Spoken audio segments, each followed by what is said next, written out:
당신 어머니 이 집에서 계속 계시면 우리 이혼해. 남편의 그 말을 들은 엄마는 당일로 고향 가는 기차표를 끊으셨습니다. 그리고 닷새 후 남편은 아무렇지 않게 말했습니다. 내 동생 민지, 당분간 우리 집에 와서 지내겠대. 저는 수저를 내려놓고 남편을 똑바로 쳐다봤습니다. 제 안에 무언가가 완전히 부서져 내리는 순간이었습니다. 정말 괜찮겠어? 그날 남편은 몰랐을 겁니다. 자신이 무심코 뱉은 그 한마디가 7년간의 결혼 생활에 어떤 파멸을 가져올지를, 그리고 저의 조용한 복수가 어떻게 시작될지를 몰랐을 겁니다. 여러분의 구독과 좋아요는 마음 정거장에 큰 힘이 됩니다. 이 부부의 결말이 궁금하시다면 채널을 고정해주세요. 이제 모든 것이 시작된 그날의 저녁 식사 자리로 여러분을 안내하겠습니다. 제 이야기입니다. 그날 저녁 식사는 이상할 만큼 고요했습니다. 수저가 그릇에 부딪히는 소리마저 살을 애는 칼날처럼 날카롭게 들릴 정도였죠. 저는 식탁 끝에 앉아 시금치나물을 한 젓가락 집어 입에 넣었지만 아무 맛도 느껴지지 않았습니다. 제 딸 보미는 외할머니 곁에 앉아 어린이집에서 있었던 일을 제잘거리며 이야기하고 있었죠. 엄마는 온화하게 웃으시며 이따금씩 아이의 밥 위에 갈치조림살을 발라 올려주시곤 했습니다. 남편 민준 씨는 처음부터 끝까지 말없이 고개를 숙인 채 밥만 먹었고 가끔씩 뒤집어 놓은 휴대폰을 힐끗 쳐다볼 뿐이었습니다. 서울 외곽 신도시에 위치한 저희 부부의 70제곱미터 남짓한 아파트. 넉넉하진 않지만 세 식구와 아이를 돌봐주시기 위해 잠시 올라와 계신 엄마가 함께 지내기엔 충분한 공간이었습니다. 제가 보미를 낳은 후부터 엄마는 거의 3년 내내 저희와 함께 사셨습니다. 고향에 계신 아버지는 관절염과 천식으로 건강이 좋지 않으셨지만 도시 생활은 죽어도 싫다며 끝까지 엄마를 따라오지 않으셨습니다. 아버지는 아파트 생활도, 아침에 새소리 하나 없는 것도, 사방이 벽으로 막힌 답답함도 견딜 수 없다고 하셨죠. 그래서 엄마는 고향에 내려가 아버지를 돌보시다가 다시 서울로 올라와 저희 부부를 도와 손녀를 돌보는 생활을 반복하셨습니다. 지난 몇 년간 저는 스스로를 행운아라고 생각했습니다. 저를 위해 밤늦게 자고 새벽같이 일어나 아이를 돌봐주시는 엄마가 계셨으니까요. 또 지나치게 다정하진 않아도 돈을 벌고 가정을 지킬 줄 아는 남편이 있었으니까요. 저는 다짐하곤 했습니다. 부부 사이에 다툼이 없는 집은 없다고. 아주 큰일만 아니면 사소한 것들은 시간이 지나면 해결될 거라고요. 하지만 그날 밤 저는 깨달았습니다. 어떤 균열은 아주 큰 사건에서 시작되는 것이 아니라는 것을요. 그 균열은 아주 사소한 일에서 시작됩니다. 너무 사소해서 남들에게 말하면 제가 예민하다고 할 정도의 일들이었죠. 민준 씨는 식사를 마치고 그릇을 내려놓더니 휴지로 입을 닦고 나서야 입을 열었습니다. 목소리는 마치 날씨 이야기를 하는 것처럼 아주 평온했습니다. 이번 주말에 민지 서울 올라온대. 저는 고개를 들어 남편을 봤지만 그는 여전히 저를 보지 않았습니다. 시선은 예능 프로그램이 나오고 있는 TV를 향해 있었죠. 화면 속 MC들의 유쾌한 웃음소리가 거실에 어색하게 울려 퍼졌습니다. 민지가 대전에서 회사 그만뒀어. 서울에서 일자리 구할 동안 우리 집에서 당분간 지내겠대. 허공에 멈춘 제 손, 밥그릇 위에 멈춘 제 젓가락. 엄마도 잠시 고개를 드셨지만 이내 다시 보미에게 국을 떠먹여 주셨습니다. 저는 몇 초가 지난 후에야 제 심장이 쿵쿵 세차게 울리는 소리를 들을 수 있었습니다. 저는 젓가락을 조용히 내려놓고 노란 조명 아래 비친 남편의 옆모습을 바라봤습니다. 정말 괜찮겠어? 제 목소리가 그렇게나 차분할 줄은 저 자신도 몰랐습니다. 얼음장처럼 차갑게요. 민준 씨가 저를 돌아보며 미간을 살짝 찌푸렸습니다. 뭐가? 민지 씨가 여기 와서 지내는 거 말이야.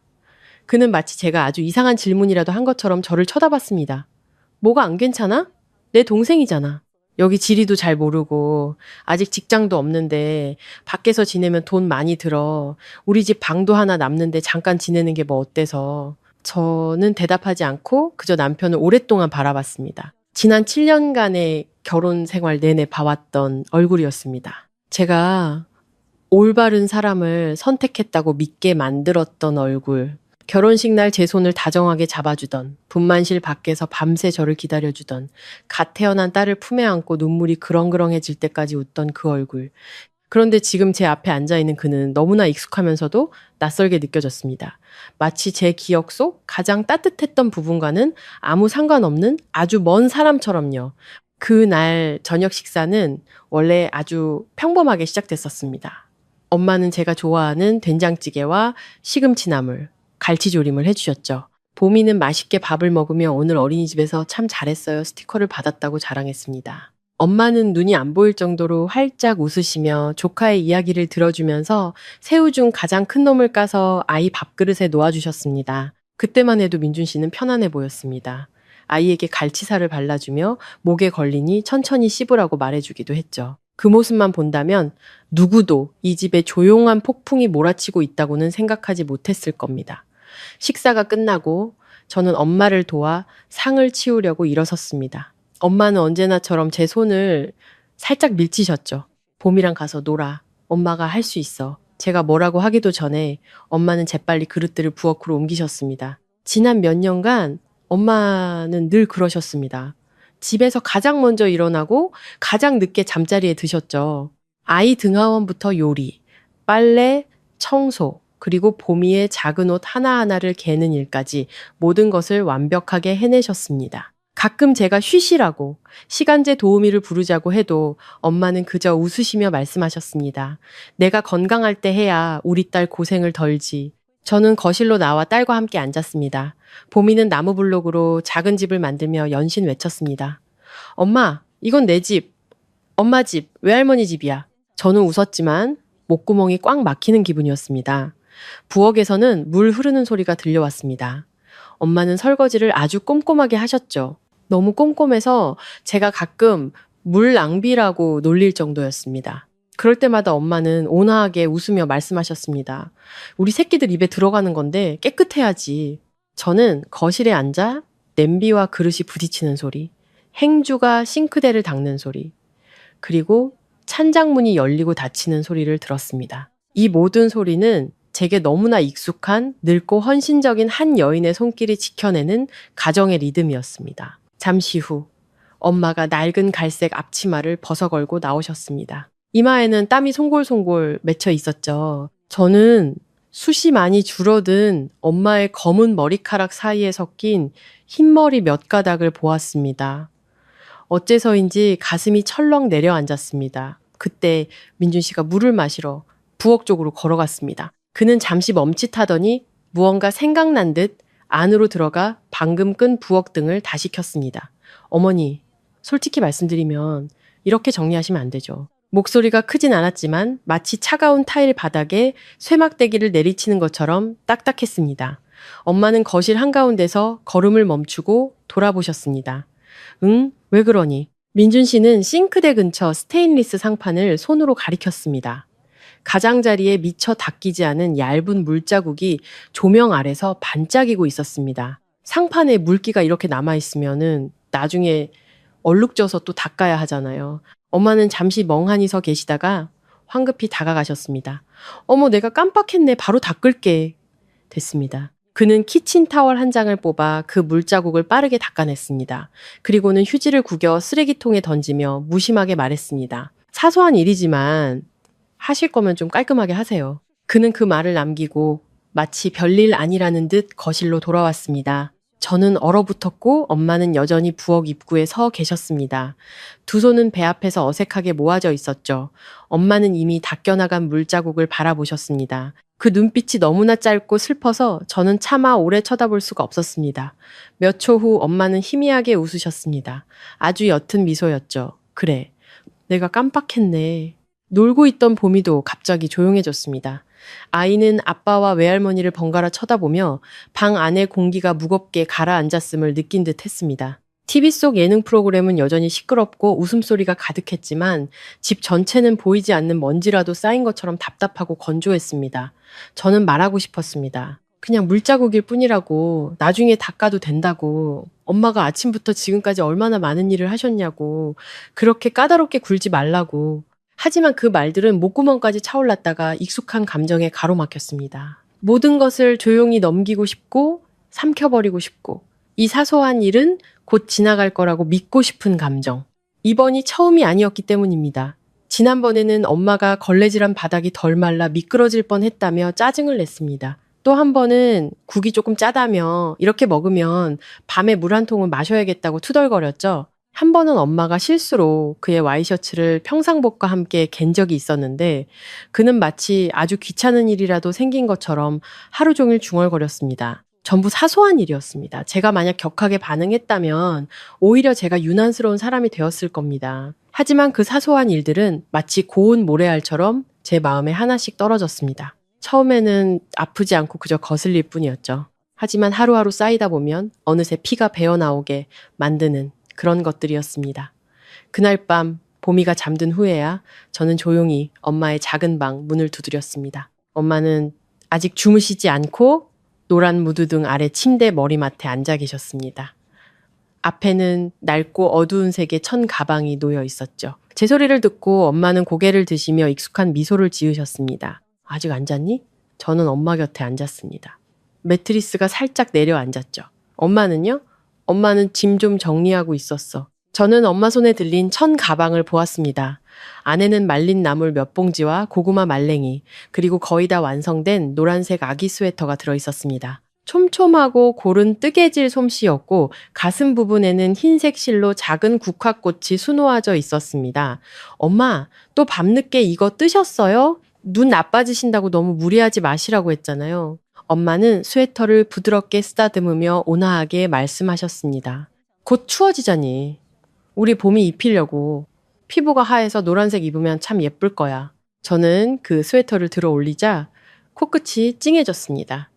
한 코 한 코가 엄마의 시간과 인내, 그리고 조용한 사랑이었습니다. 방금 전 부엌 상판에 물자국 때문에 핀잔을 들었던 그 여인이 찬바람이 불면 외손녀를 따뜻하게 해줄 생각만 하며 여기 앉아 계셨습니다. 저는 헛기침을 하며 아무렇지 않은 척 말했습니다. 민준 씨가 오늘 회사에서 무슨 일 있었나 봐요. 좀 예민하네. 엄마, 마음에 담아두지 마세요. 엄마는 고개를 저으셨습니다. 아니다. 걔 말이 맞지. 부엌일은 마무리를 잘해야 하는 거야. 엄마, 제가 더 말하려 하자. 엄마는 제 손을 가볍게 토닥이셨습니다. 괜찮아. 사소한 일이잖니. 너희 부부가 잘 지내야지. 나 때문에 시끄러워지면 안 돼. 그 말에 가슴이 저려왔습니다. 왜 엄마는 항상 자신이 폐를 끼치는 사람이라고 생각하시는 걸까요? 왜 이 집을 위해 가장 많이 희생하신 분이 마치 얹혀 사는 사람처럼 스스로를 낮춰야만 하는 걸까요? 저는 잠시 더 앉아 있다가 제 방으로 돌아왔습니다. 민준 씨는 이미 저를 등지고 누워 고른 숨을 내쉬고 있었습니다. 마치 저녁에 있었던 일은 기억할 가치도 없다는 듯이요. 저는 남편 옆에 누워 천장을 멀뚱히 쳐다봤습니다. 밖에서는 도시의 불빛이 화려하게 빛나고 어두운 방 안에서는 에어컨 소리만 조용히 울렸습니다. 잠들 수 없을 것 같았습니다. 한밤중에 목이 말라 잠에서 깼습니다. 복도를 지나가는데 화장실 쪽에서 아주 작은 기침 소리가 들려왔습니다. 마치 소리가 새어나가지 않도록 손으로 입을 막고 하는 듯한 억눌린 기침 소리였습니다. 저는 걸음을 멈췄습니다. 문틈 아래로 얇은 빗줄기가 새어나오고 있었습니다. 엄마였습니다. 저는 차가운 벽에 손을 짚고 가만히 서 있었습니다. 기침 소리는 작고 간헐적이었지만 한 번 한 번이 제 심장을 핥히는 것 같았습니다. 엄마는 우리가 깰까봐 두려워하셨습니다. 밤중에 기침하는 것마저 폐가 될까봐 두려워하셨습니다. 저는 문을 두드리고 싶었습니다. 약이 필요한지 따뜻한 물이라도 드려야 할지 묻고 싶었습니다. 하지만 제 손은 허공에서 멈춘 채 움직이지 않았습니다. 엄마가 민망해 하실까봐 또 괜찮다고 웃으실까봐 두려웠습니다.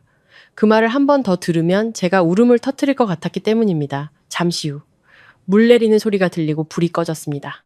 문이 아주 조심스럽게 열렸죠. 저는 봄이 방 옆 어두운 구석으로 몸을 숨겼습니다. 엄마가 나오셨습니다.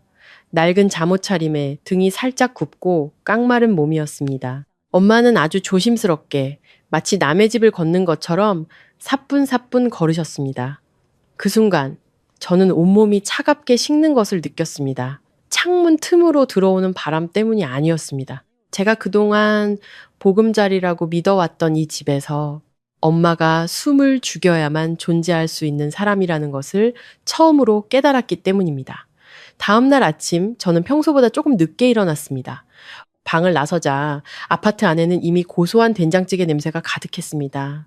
엄마는 부엌에서 등을 살짝 굽힌 채 보미가 먹을 계란 프라이를 하고 계셨습니다. 아침 햇살이 부엌 창문을 통해 엄마의 어깨 위로 쏟아져 어젯밤에 보았던 흰머리카락을 더욱 선명하게 비췄습니다. 보미는 높은 의자에 앉아 다리를 흔들며 제잘거렸습니다. 외할머니, 오늘 나 노란 스웨터 입고 선생님한테 자랑할래요. 엄마는 온화하게 웃으셨습니다. 그건 날씨가 더 추워지면 입자. 아직은 더워. 그래도 입고 싶은데. 알았어. 그럼 할머니가 다른 거 또 떠줄게. 저는 부엌 문가에 서서 할머니와 손녀를 바라보며 잠시 마음이 부드러워지는 것을 느꼈습니다. 이 모습만 본다면 누구라도 평범하고 평화로운 아침이라고 생각했을 겁니다. 제 마음속에 아직 아물지 않은 작은 상처가 있다는 것은 저만 아는 사실이었죠. 민준 씨가 침실에서 나왔습니다. 이미 와이셔츠를 단정하게 차려입은 그는 휴대폰을 든 채 식탁을 힐끗 보더니 의자를 끌어당겨 앉았습니다. 어머니, 아침 뭐예요? 계란 프라이랑 된장찌개. 네. 그는 짧게 대답하고는 계속 휴대폰만 들여다봤습니다. 엄마는 지난 3년간 그래왔던 것처럼 그의 앞에 뜨거운 밥그릇을 놓아주셨습니다. 어떤 불평도, 어떤 원망도 없이요. 저는 딸 옆에 앉았습니다. 보미가 갑자기 고개를 들고 물었습니다. 엄마, 선생님이 주말에 이틀 쉰댔는데 우리 공원 갈까? 저는 미소 지었습니다. 그래. 아이는 외할머니를 돌아보며 말했습니다. 외할머니도 같이 가요. 엄마가 대답하기도 전에 민준 씨가 끼어들었습니다. 주말에 우리 집 바빠. 저는 남편을 쳐다봤습니다. 무슨 일인데? 민지 데리러 가야지. 그는 마치 오래전에 결정된 일이라도 되는 듯 태연하게 말했습니다. 저는 더 이상 아무 말도 하지 않았지만 마음속에서는 형언할 수 없는 감정이 피어올랐습니다. 어젯밤 그가 했던 말이 귓가에 맴돌았습니다. 내 동생이잖아. 잠깐 지내는 게 뭐 어때서? 아침 식사는 침묵 속에서 끝났습니다. 민준 씨가 먼저 일어나 서류 가방을 챙겼습니다. 부엌 문을 지나가다가 그는 안을 잠시 들여다보더니 저를 향해 말했습니다. 나 오늘 회의 때문에 늦어. 저는 고개를 끄덕였습니다. 문이 그의 등 뒤로 닫혔습니다. 집 안에는 저와 엄마 그리고 보미만 남았습니다. 엄마는 그릇을 치우며 말씀하셨습니다. 밥 좀 더 먹지 그랬어. 아침을 그렇게 조금 먹고 어떻게 일하니? 배불러요, 엄마. 저는 엄마의 설거지를 도우려고 일어섰지만 엄마는 또 제 손을 밀어내셨습니다. 엄마가 할게. 너는 출근해야지. 저는 엄마를 바라봤습니다. 그래도 도울 수 있잖아요. 엄마는 익숙한 미소를 지으셨습니다. 그릇 몇 개 안 되는데 뭐. 그 말은 엄마가 제게 수백 번은 했던 말이었습니다. 언제나 그렇게 부드럽게. 그런데 이상하게도 오늘 그 말을 다시 들으니 마음이 무겁게 가라앉았습니다. 보미를 어린이집에 데려다주고 출근했습니다. 그날 회사는 유난히 바빴습니다. 회의가 계속 이어졌고 이메일이 쉴 새 없이 쏟아졌죠. 하지만 아무리 집중하려 해도 제 머릿속은 이따금씩 집안의 작은 부엌으로 향했습니다. 엄마가 혼자 요리하고 청소하고 계실 그곳으로요. 점심시간이 거의 다 되어서 민준 씨에게서 문자가 왔습니다. 오늘 저녁 손님하고 약속이 있어서 집에서 밥 안 먹어. 저는 그 짧은 문장을 오랫동안 바라봤습니다. 어째서인지 어젯밤 그가 여동생과 즐겁게 통화하던 모습이 떠올랐습니다. 그때 그의 목소리는 한결 부드러웠고 심지어 다정하기까지 했습니다. 같은 남자인데도 두 여자에게 보이는 태도는 완전히 달랐습니다. 퇴근 후 저는 서둘러 집으로 향했습니다. 문을 열자 고소한 생선조림 냄새가 확 풍겨왔습니다. 엄마는 부엌에서 국자로 찌개의 간을 보고 계셨습니다. 다녀왔니? 네. 보미가 거실에서 달려나와 제 다리를 껴안았습니다. 엄마, 오늘 외할머니가 호떡 만들어줬어요. 아이는 저를 부엌으로 끌고 가 노릇노릇하게 구워진 작은 호떡 접시를 자랑했습니다. 그 모습을 보니 제 마음이 조금 부드러워졌습니다. 어쩌면 내가 너무 예민하게 생각한 걸지도 모른다고. 원래 인생이란 게 다툼도 있고 불편함도 있지만 결국엔 다 지나가는 거라고 생각했습니다. 그날 저녁은 우리 세 사람뿐이었습니다. 민준 씨가 없으니 분위기는 한결 가벼웠죠. 보미는 식사 내내 제잘거렸고 엄마는 밥을 드시면서도 손녀에게 반찬을 집어주셨습니다. 식사가 끝나고 제가 설거지를 하려고 일어섰습니다. 엄마가 도우러 들어오시려 했지만 제가 말렸습니다. 엄마 오늘은 쉬세요. 제가 할게요. 엄마는 저를 잠시 보시더니 고개를 끄덕이셨습니다. 거실에서는 TV 소리와 보미의 웃음소리가 들려왔습니다. 작은 집은 예전처럼 따뜻했습니다. 밤 9시쯤 문이 열리고 민준 씨가 돌아왔습니다. 몸에서는 희미한 술 냄새가 났죠. 아빠 오셨다. 보미가 달려가 그의 다리를 껴안았습니다. 그는 아이의 머리를 쓰다듬고는 소파에 앉았습니다. 엄마가 일어나 그에게 물 한 잔을 따라주셨습니다. 물 좀 마시게. 그는 물잔을 받으며 고개를 끄덕였습니다. 바로 그때 그의 휴대폰이 울렸습니다. 벨소리는 꽤 신나는 최신 가요였죠. 그는 액정을 힐끗 보더니 바로 전화를 받았습니다. 그의 얼굴에 피어난 미소는 평소의 냉랭함과는 전혀 달랐습니다. 민지야. 목소리가 갑자기 부드러워졌습니다.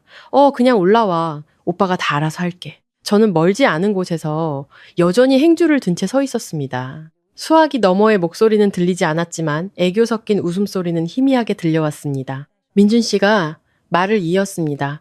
걱정할 거 없어. 그냥 와서 오빠랑 형수랑 같이 지내면 돼. 방도 다 준비됐어.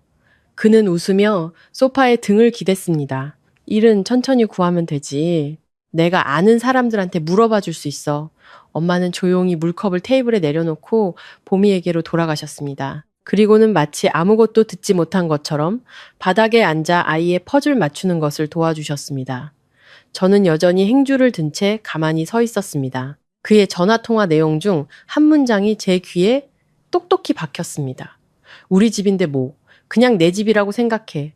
제 심장이 쿵 하고 내려앉았습니다. 우리 집, 저는 엄마를 쳐다봤습니다. 엄마는 고개를 숙인 채 조용히 손녀의 퍼즐 조각을 맞춰주고 계셨습니다. 얼굴은 평온했지만 두 손이 아주 짧은 순간 살짝 굳어지는 것을 보았습니다. 민준 씨는 몇 마디 더 하고 전화를 끊었습니다. 그는 휴대폰을 내려놓고 물을 한 모금 마시더니 저를 돌아봤습니다. 민지, 주말에 온대. 저는 그를 바라봤습니다. 알고 있어. 그는 고개를 끄덕였습니다. 마치 모든 게 끝났다는 듯이요. 거실은 잠시 침묵에 잠겼습니다. 저는 문득 어젯밤이 떠올랐습니다. 엄마 앞에서 그가 했던 말이 생각났죠. 사소한 일이지만 하실 거면 좀 깔끔하게 하세요. 그리고 지금 그는 여동생을 데려와 함께 살 계획을 세우며 신이 나 있었습니다. 같은 집 안에서 한 사람은 폐를 끼칠까봐 숨을 죽여야 하고 다른 한 사람은 마치 주인처럼 환영받았습니다. 그 차이가 너무나 명백해서 더 이상 못 본 척 할 수가 없었습니다. 그날 밤 민준 씨가 화장실에 들어갔을 때 엄마가 제게 조용히 말씀하셨습니다. 너무 신경 쓰지 마라. 저는 엄마를 돌아봤습니다. 저 아무 생각 안 하는데요. 엄마는 옅게 웃으셨습니다. 아니, 다 보여. 저는 침묵했습니다. 엄마는 제 어깨에 손을 얹으셨습니다. 시댁 식구인데 동생이 와서 며칠 지내는 건 당연한 거야. 저는 엄마를 오랫동안 바라봤습니다. 엄마, 정말 그렇게 생각하세요? 엄마는 바로 대답하지 않으시고 그저 보미의 머리카락을 쓰다듬으셨습니다. 눈빛은 온화했죠. 너희 부부만 잘 지내면 그걸로 된 거야. 그 말에 제 마음이 무겁게 가라앉았습니다. 엄마는 늘 그러셨습니다. 늘 제 행복을 우선으로 생각하셨죠. 심지어 자신이 손해를 보더라도요. 그날 밤 모두가 잠든 후 저는 민준 씨 옆에 누워 있었지만 잠을 이룰 수가 없었습니다. 창밖 가로등 불빛이 방 안으로 희미하게 스며들었습니다.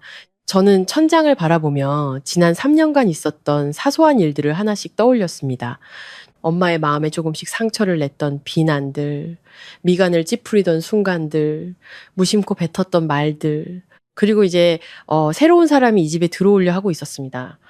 환영받는 사람이요. 왜 그런지는 모르겠지만 제 마음속에서는 아주 이상한 예감이 피어올랐습니다. 마치 제가 그동안 애써 무시해왔던 파도가 점점 더 커져서 조만간 터져버릴 것만 같은 느낌이었습니다. 이틀은 금방 지나갔지만 제 마음속에서는 매 시간이 고무줄처럼 길게 늘어지는 것 같았습니다. 집안의 모든 것은 예전과 똑같이 돌아갔습니다. 엄마는 아침 일찍 일어나 밥을 하시고 보미를 어린이집에 데려다 준 뒤 돌아와 청소를 하셨습니다. 점심에는 잠시 쉬시고 오후에는 시장에 가서 장을 보고 저녁에는 저희 부부가 돌아오기를 기다리며 저녁 식사를 준비하셨습니다. 그 반복되는 일상은 이 집의 익숙한 리듬이었습니다. 다만 민준 씨의 전화 통화 이후로 저는 모든 것을 다른 시선으로 보기 시작했습니다. 저는 엄마를 더 오래 바라보았고 엄마가 사소한 일들을 하시는 모습을 부엌에서 등을 굽히고 계신 그 마른 뒷모습을 보았습니다.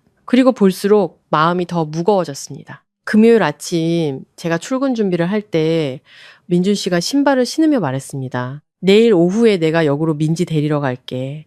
저는 보미의 옷 단추를 채워주다 말고 멈칫했습니다. 민지 씨 버스 타고 오는 거 아니었어? 기차 타고 온대. 그게 덜 피곤하잖아. 그는 말을 마치고 엄마를 향해 말했습니다. 어머니, 음식 몇 가지 더 준비해 주세요. 민지가 매운 걸 좋아해요. 엄마는 바로 고개를 끄덕이셨습니다. 그래, 알겠다. 저는 엄마를 바라봤습니다. 엄마는 아무것도 더 묻지 않으셨고 놀란 기색도 없으셨습니다. 마치 시누이가 와서 함께 사는 것이 아주 당연한 일인 것처럼요. 저는 보미를 어린이집에 데려다주고 출근했습니다. 그날 하루 종일 저는 일에 집중할 수가 없었습니다. 내일 집에 새로운 사람이 온다는 생각만 하면은 심장이 더 빨리 뛰었습니다. 제가 시누이를 싫어해서가 아니었습니다. 사실 저는 민지 씨를 몇 번 본 적이 없었습니다. 까다로운 사람도 아니었죠. 하지만 저를 불편하게 만든 것은 민지 씨가 아니라 민준 씨의 태도였습니다. 그날 저녁 그는 꽤 늦게 돌아왔습니다. 제가 부엌에서 그릇을 정리하고 있을 때 거실에서 그가 저를 불렀습니다. 서연아, 제가 밖으로 나갔습니다. 왜요? 민지한테 말해뒀어. 작은 방 쓰라고. 저는 그를 쳐다봤습니다. 그 방, 엄마가 쓰고 계시잖아요. 그는 미간을 찌푸렸습니다. 마치 제가 별것도 아닌 이야기를 하는 것처럼요. 그럼 어머니는 며칠만 거실에서 주무시면 되지. 저는 제가 잘못 들었다고 생각했습니다. 방금 뭐라고 했어요? 어머니더러 거실에서 잠깐 주무시라고. 그 방은 민지 쓰게 하고. 그의 목소리는 여전히 평온했습니다. 마치 물건을 어디에 둘지 정하는 것처럼요. 저는 몇 초간 가만히 서 있었습니다. 엄마가 그 방에서 3년 동안 주무셨어요. 그래서 잠깐 바꾸는 게 어때서.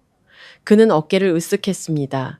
민지는 낯선 곳이라 불편할 거 아니야. 저는 남편을 바라봤습니다. 결혼하고 처음으로 우리 사이에 아주 큰 벽이 있다는 것을 느꼈습니다. 정말 그렇게 생각해요? 그는 약간 짜증이 난 듯 했습니다. 서연아, 유난 떨지 마. 그냥 며칠만이야. 바로 그때 엄마가 부엌에서 나오셨습니다. 마지막 대화를 들으신 듯 했습니다. 괜찮다. 엄마는 아주 조용히 말씀하셨습니다. 내가 거실에서 잘게. 저는 엄마를 돌아봤습니다. 엄마, 괜찮아. 엄마는 온화하게 웃으셨습니다. 시골에서는 마루에서도 잘 잤는데 소파에서 자는 게 대수라고. 민준 씨는 그 말을 듣고 바로 고개를 끄덕였습니다. 거봐, 어머니도 괜찮다고 하시잖아. 저는 더 이상 아무 말도 하지 않았지만 제 마음속에서 무언가가 산산조각 나는 소리가 들렸습니다. 그날 밤 저는 잠을 이룰 수 없었습니다. 천장의 선풍기가 규칙적으로 돌아갔습니다. 옆에서는 민준 씨가 금방 잠이 들어 무겁고 고른 숨을 내쉬고 있었습니다. 저는 남편을 돌아봤습니다. 무드등 아래 그의 얼굴은 아무 일도 없었다는 듯 평온했습니다. 저는 지난 3년을 떠올렸습니다. 보미가 태어난 지 한 달 되었을 때 엄마가 이곳에 오셨습니다. 엄마는 제가 잠을 잘 수 있도록 밤새 아이를 안아주셨습니다. 산후조리를 위해 매끼니를 정성껏 차려주셨습니다. 작은 기저귀들을 하나하나 손빨래해서 베란다 가득 널어주셨습니다. 아이가 열이 났던 밤에는 엄마는 뜬 눈으로 밤을 새우셨고 저는 지쳐서 쓰러져 잠들었습니다. 민준 씨는 이 모든 것을 보았습니다. 하지만 어째서인지 가장 사소한 일들에서 그는 항상 엄마를 이 집에 속하지 않은 사람처럼 대했습니다. 다음 날 아침 저는 아주 일찍 일어났습니다. 거실로 나가보니 엄마는 이미 자신의 이불과 베개를 소파 위에 가지런히 개어놓으셨습니다. 원래 엄마의 침실이었던 작은 방은 깨끗하게 비워져 있었습니다. 엄마, 일찍 일어나셨네요. 엄마가 돌아보며 미소 지으셨습니다. 아침 준비해야지. 저는 텅 빈 작은 방을 바라봤습니다. 다 치우셨어요? 응. 엄마는 간단하게 말씀하셨습니다. 민지가 와서 편하게 써야지. 저는 무슨 말을 해야 할지 몰랐습니다. 그날 오후 민준 씨는 여동생을 데리러 역으로 갔습니다. 저는 집에서 엄마와 함께 저녁을 준비했습니다. 보미는 식탁에 앉아 토끼 그림을 색칠하고 있었습니다. 할머니 오늘 우리 집에 손님 와요? 엄마는 웃으셨습니다. 민지 고모가 놀러 온단다. 고모 계속 여기서 살아요? 엄마는 잠시 멈칫하시더니 손녀의 머리를 쓰다듬으셨습니다. 아마 며칠 있을 거야. 저녁 6시쯤 문이 열리고 민준 씨가 먼저 들어왔습니다. 뒤에는 민지 씨가 따라 들어왔죠. 흰 티셔츠에 청바지를 입고 머리를 높게 묶은 모습이었습니다. 저를 보자마자 환하게 웃었습니다. 형수님, 어서 와. 그녀는 보미를 껴안고는 엄마에게 인사했습니다. 안녕하세요, 아주머니. 엄마는 고개를 끄덕이셨습니다. 그래, 어서 들어오게. 민준 씨는 동생의 캐리어를 작은 방으로 옮겼습니다. 민지야, 이 방 써. 그녀는 방을 한 바퀴 둘러봤습니다. 오빠, 이 방 원래 누가 썼어? 민준 씨는 바로 대답했습니다. 아주머니가 쓰셨는데 이제 거실에서 주무셔. 방 안의 공기가 순간 무겁게 가라앉았습니다. 민지 씨는 엄마를 돌아보며 약간 민망해했습니다. 아주머니, 제가 며칠만 신세질게요. 엄마는 황급히 손을 저으셨습니다. 아니다, 괜찮아. 편하게 지내렴. 저는 옆에서 조용히 침묵을 지켰습니다. 그날 저녁 식사는 평소보다 사람이 많아 활기찼습니다. 민지 씨는 고향 이야기, 회사를 그만둔 이야기, 그리고 근처 공단에 있는 회사에 취직할 계획 등을 이야기했습니다. 민준 씨는 식사 내내 웃었고 이따금씩 동생에게 반찬을 집어주었습니다. 저는 그 모습을 보며 예전의 저녁 식사들을 떠올렸습니다. 엄마는 보미에게 생선살을 발라주시고 제게 나물을 집어주셨습니다. 하지만 민준 씨는 단 한 번도 엄마에게 음식을 집어드린 적이 없었습니다. 식사가 끝나고 민지 씨는 방으로 들어갔고 민준 씨도 동생의 짐 정리를 도와주러 따라 들어갔습니다. 거실에서는 엄마가 조용히 설거지를 하고 계셨습니다. 저는 엄마 곁에 서서 싱크대 앞에 그 마른 등을 바라봤습니다. 엄마 피곤하지 않으세요? 아니, 엄마는 옅게 웃으셨습니다. 집에 사람이 많으니 좋네. 저는 대답하지 않았습니다. 그 순간 제 마음속에서는 이상한 감정이 자라나고 있었습니다. 분노도 슬픔도 아니었습니다. 마치 아주 천천히 눈을 뜨는 어떤 깨달음과 같았습니다. 저는 문득 깨달았습니다. 어떤 일들은 우연이 아니며 아무리 사소한 대우라도 그 집에서 한 사람의 위치를 충분히 말해준다는 것을요. 그리고 엄마는 지난 3년간 이 집을 돌봐오셨음에도 불구하고 언제든 소파로 밀려날 수 있는 그런 사람이었습니다. 그날 밤 모두가 잠든 후 저는 거실로 나갔습니다. 엄마는 소파에 옆으로 누워 얇은 이불을 어깨까지 덮고 계셨습니다. 복도에서 들어오는 불빛이 엄마의 얼굴을 비추었습니다. 저는 오랫동안 서서 엄마를 바라봤습니다. 심장으로 찬 기운이 스며들었습니다. 거실이 추워서가 아니었습니다. 만약 제가 계속 이렇게 침묵한다면 엄마는 앞으로도 영원히 이렇게 양보하며 사실 거라는 것을 깨달았기 때문입니다. 민지 씨가 온 후로 집은 겉보기에는 그대로였지만 무언가 달라졌습니다. 시끄러워지거나 좁아진 것이 아니라 함께 살아가는 방식에 변화가 생긴 것이었죠. 그 변화는 아주 미미해서 스쳐 지나가는 사람들은 눈치채지 못할 정도였습니다. 하지만 제게는 유리 위에 긁힌 자국처럼 모든 디테일이 선명하게 보였습니다. 민지 씨는 꽤 늦게 일어났습니다. 아침에 제가 출근 준비를 할 때도 그녀는 여전히 자고 있었죠. 엄마는 습관처럼 6시에 일어나온 가족의 아침을 준비하시고 보미를 등원시킨 뒤 돌아와 청소를 하셨습니다. 9시가 다 되어서야 민지 씨가 방에서 나왔습니다. 머리는 부스스했고 헐렁한 잠옷 차림이었죠. 아주머니 뭐 먹을 거 있어요? 부엌을 닦고 계시던 엄마가 돌아보셨습니다. 솥에 따뜻한 죽 있어. 퍼줄게. 네. 그녀는 의자에 앉아 휴대폰을 보며 죽을 먹었습니다. 엄마가 옆에서 물으셨습니다. 계란 하나 부쳐줄까? 아니에요. 저 아침엔 조금만 먹어요. 저는 방문 앞에서 그 모습을 바라보며 마음이 무겁게 가라앉았습니다. 민지 씨가 무례해서가 아니었습니다. 그녀는 아기가 없었죠. 그저 누군가가 자신을 챙겨주는 것에 익숙할 뿐이었습니다. 늘 오빠의 귀여움을 받던 여동생처럼요. 그날 점심 저는 일찍 퇴근했습니다. 문을 열고 들어서자 엄마가 베란다의 작은 의자에 앉아 보미의 노란 스웨터를 꿰매고 계셨습니다. 햇살이 엄마의 흰 머리카락을 비추고 있었습니다. 거실 안에서는 민지 씨가 소파에 길게 누워 휴대폰을 보고 있었습니다. 형수님, 오셨어요? 민지 씨가 일어나며 인사했습니다. 응? 저는 고개를 끄덕였습니다. 엄마는 베란다에 계세요. 제가 밖으로 나갔습니다. 엄마가 고개를 드셨습니다. 일찍 왔네. 네. 오늘 일이 별로 없어서요. 저는 엄마 옆에 앉았습니다. 점심은 드셨어요? 먹었어. 저는 엄마를 바라봤습니다. 뭐 드셨는데요? 라면 끓여 먹었어. 저는 멈칫했습니다. 밥은요? 엄마는 웃으셨습니다. 민지가 배고프다고 해서 걔 먼저 밥 차려줬어. 다 먹고 나니 나는 배가 안 고프더라.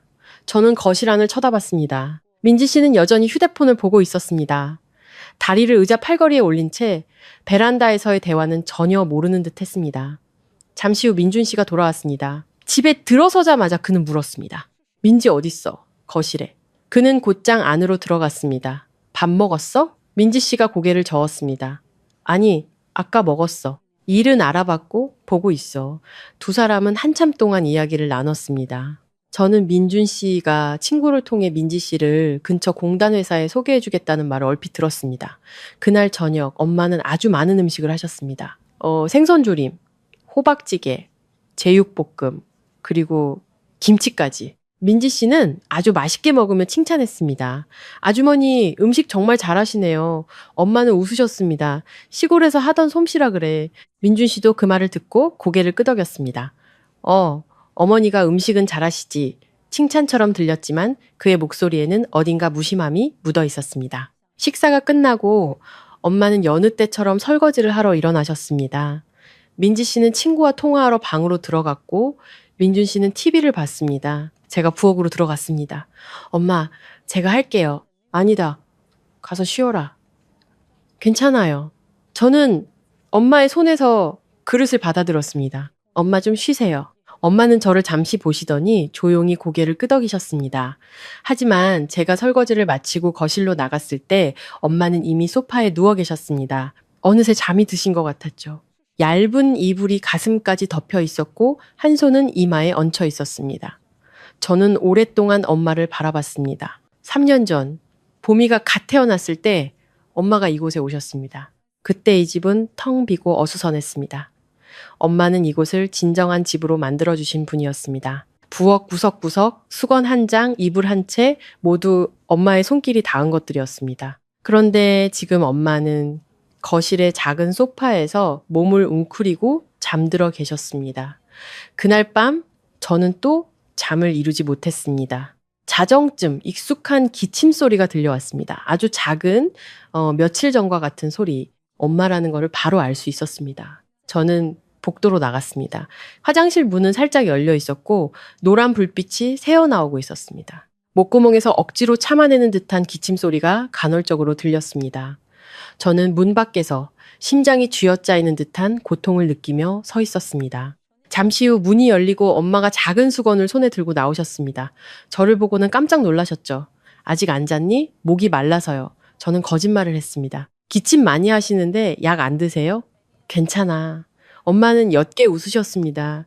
저녁에 매운 걸 먹어서 그런가 봐. 저는 엄마가 거짓말을 하고 있다는 것을 알았습니다. 엄마는 항상 그런 식으로 모든 것을 가볍게 만드셨습니다. 제가 걱정하지 않도록요. 저는 거실이 춥다고 원래 주무시던 방으로 돌아가시라고 말하고 싶었지만 그럴 수 없었습니다. 제가 말하면 엄마는 분명 거절하실 테니까요. 다음 날 아침 제가 출근 준비를 할 때 민준 씨가 저를 불렀습니다. 서연아, 왜요? 생각해봤는데 그가 말했습니다. 민지, 여기 좀 더 오래 있어야 할 것 같아. 저는 그를 쳐다봤습니다. 오래라면 얼마나? 아마 몇 달. 왜요? 아직 일이 안정되지 않았고 방구하는 것도 돈이 많이 들잖아. 그는 아주 당연하다는 듯 말했습니다. 여기서 지내면서 돈 아껴야지. 저는 몇 초간 침묵했습니다. 그럼 엄마는요? 그는 미간을 찌푸렸습니다. 어머니는 그대로 계셔야지. 엄마가 계속 거실에서 주무시라는 말이에요. 그는 한숨을 쉬었습니다. 서연아, 제발 좀 복잡하게 만들지 마. 저는 남편을 쳐다봤습니다. 전 그냥 물어본 거예요. 이미 말했잖아. 이건 그냥 임시방편이라고. 저는 더 이상 아무 말도 하지 않았지만 제 마음속에서 무언가가 천천히 변하고 있었습니다. 예전에는 민준 씨가 저를 속상하게 하는 말을 할 때마다 저는 그를 이해하려 애썼습니다. 그가 피곤해서 회사 일 때문에 스트레스를 받아서 혹은 아기가 없어서 그랬을 거라고 생각했습니다. 하지만 이제 저는 한 가지를 분명히 깨닫기 시작했습니다. 그가 몰라서 그러는 게 아니었습니다. 그저 중요하게 생각하지 않을 뿐이었습니다. 그날 오후 퇴근길에 보미가 달려와 저를 껴안았습니다. 엄마, 왜 그래? 민지 고모가 내일 치킨 사준대요. 저는 아이의 머리를 쓰다듬었습니다. 좋아? 네. 아이는 환하게 웃었습니다. 저도 따라 웃었습니다.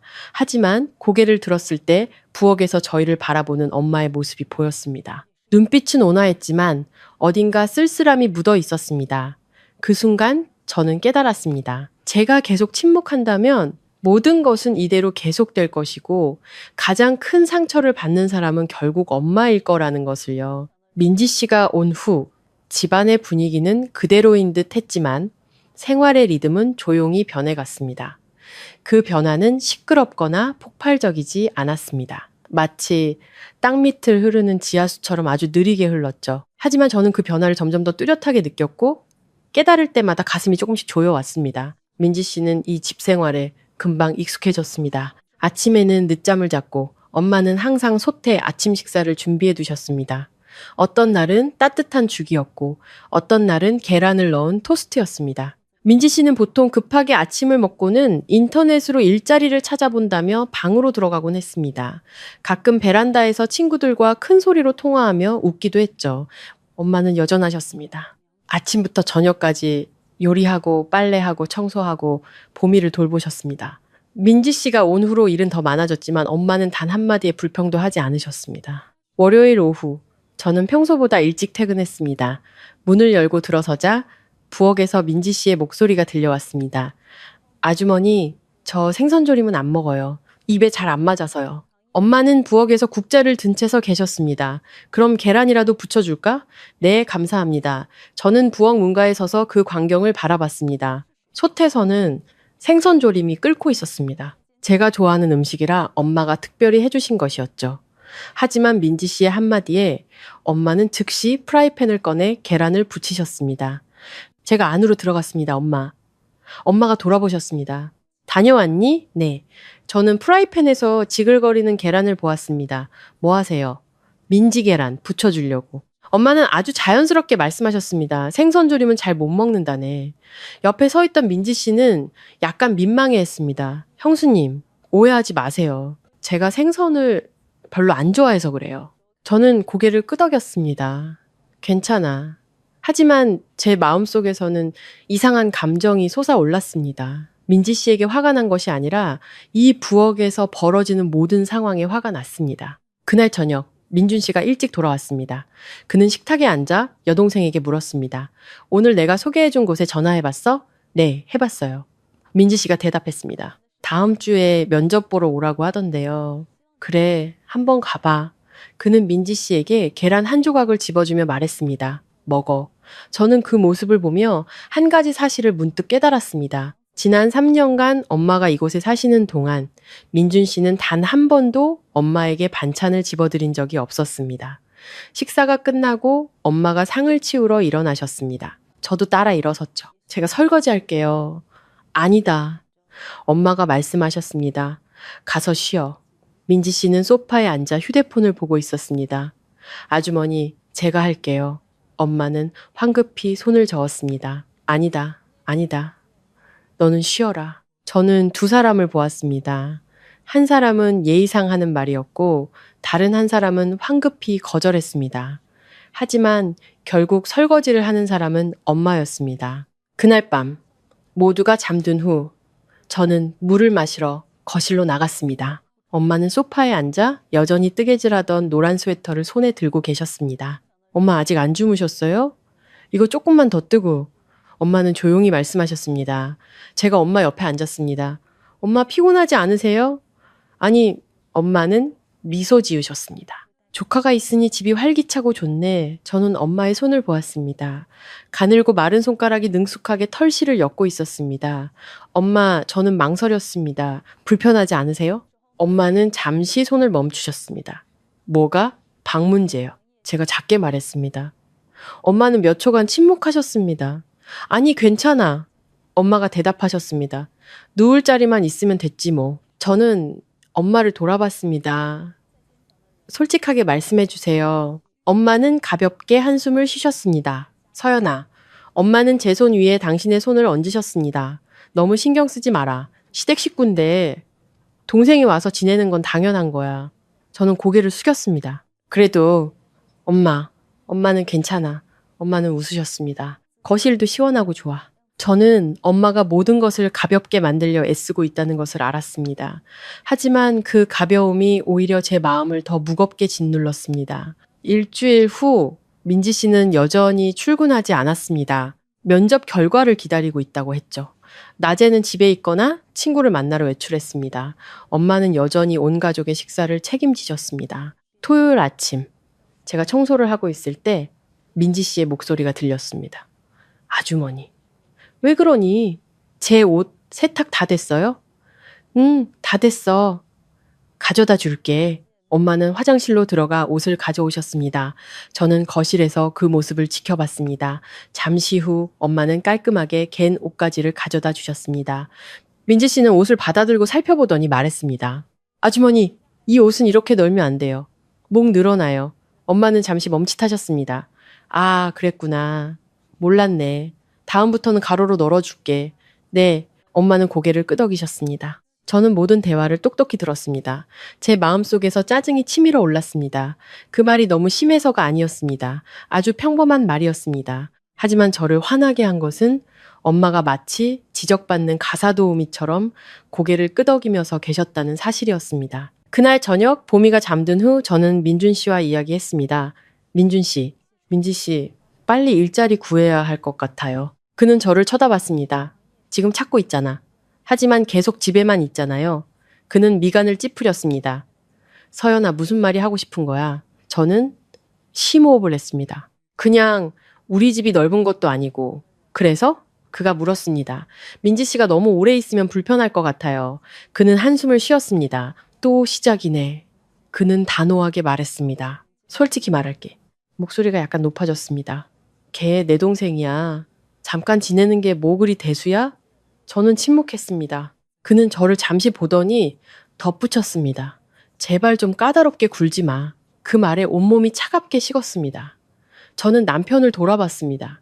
내가 까다롭다고 생각해요? 그는 바로 대답하지 않았습니다. 난 그냥 가족이 평안했으면 좋겠어.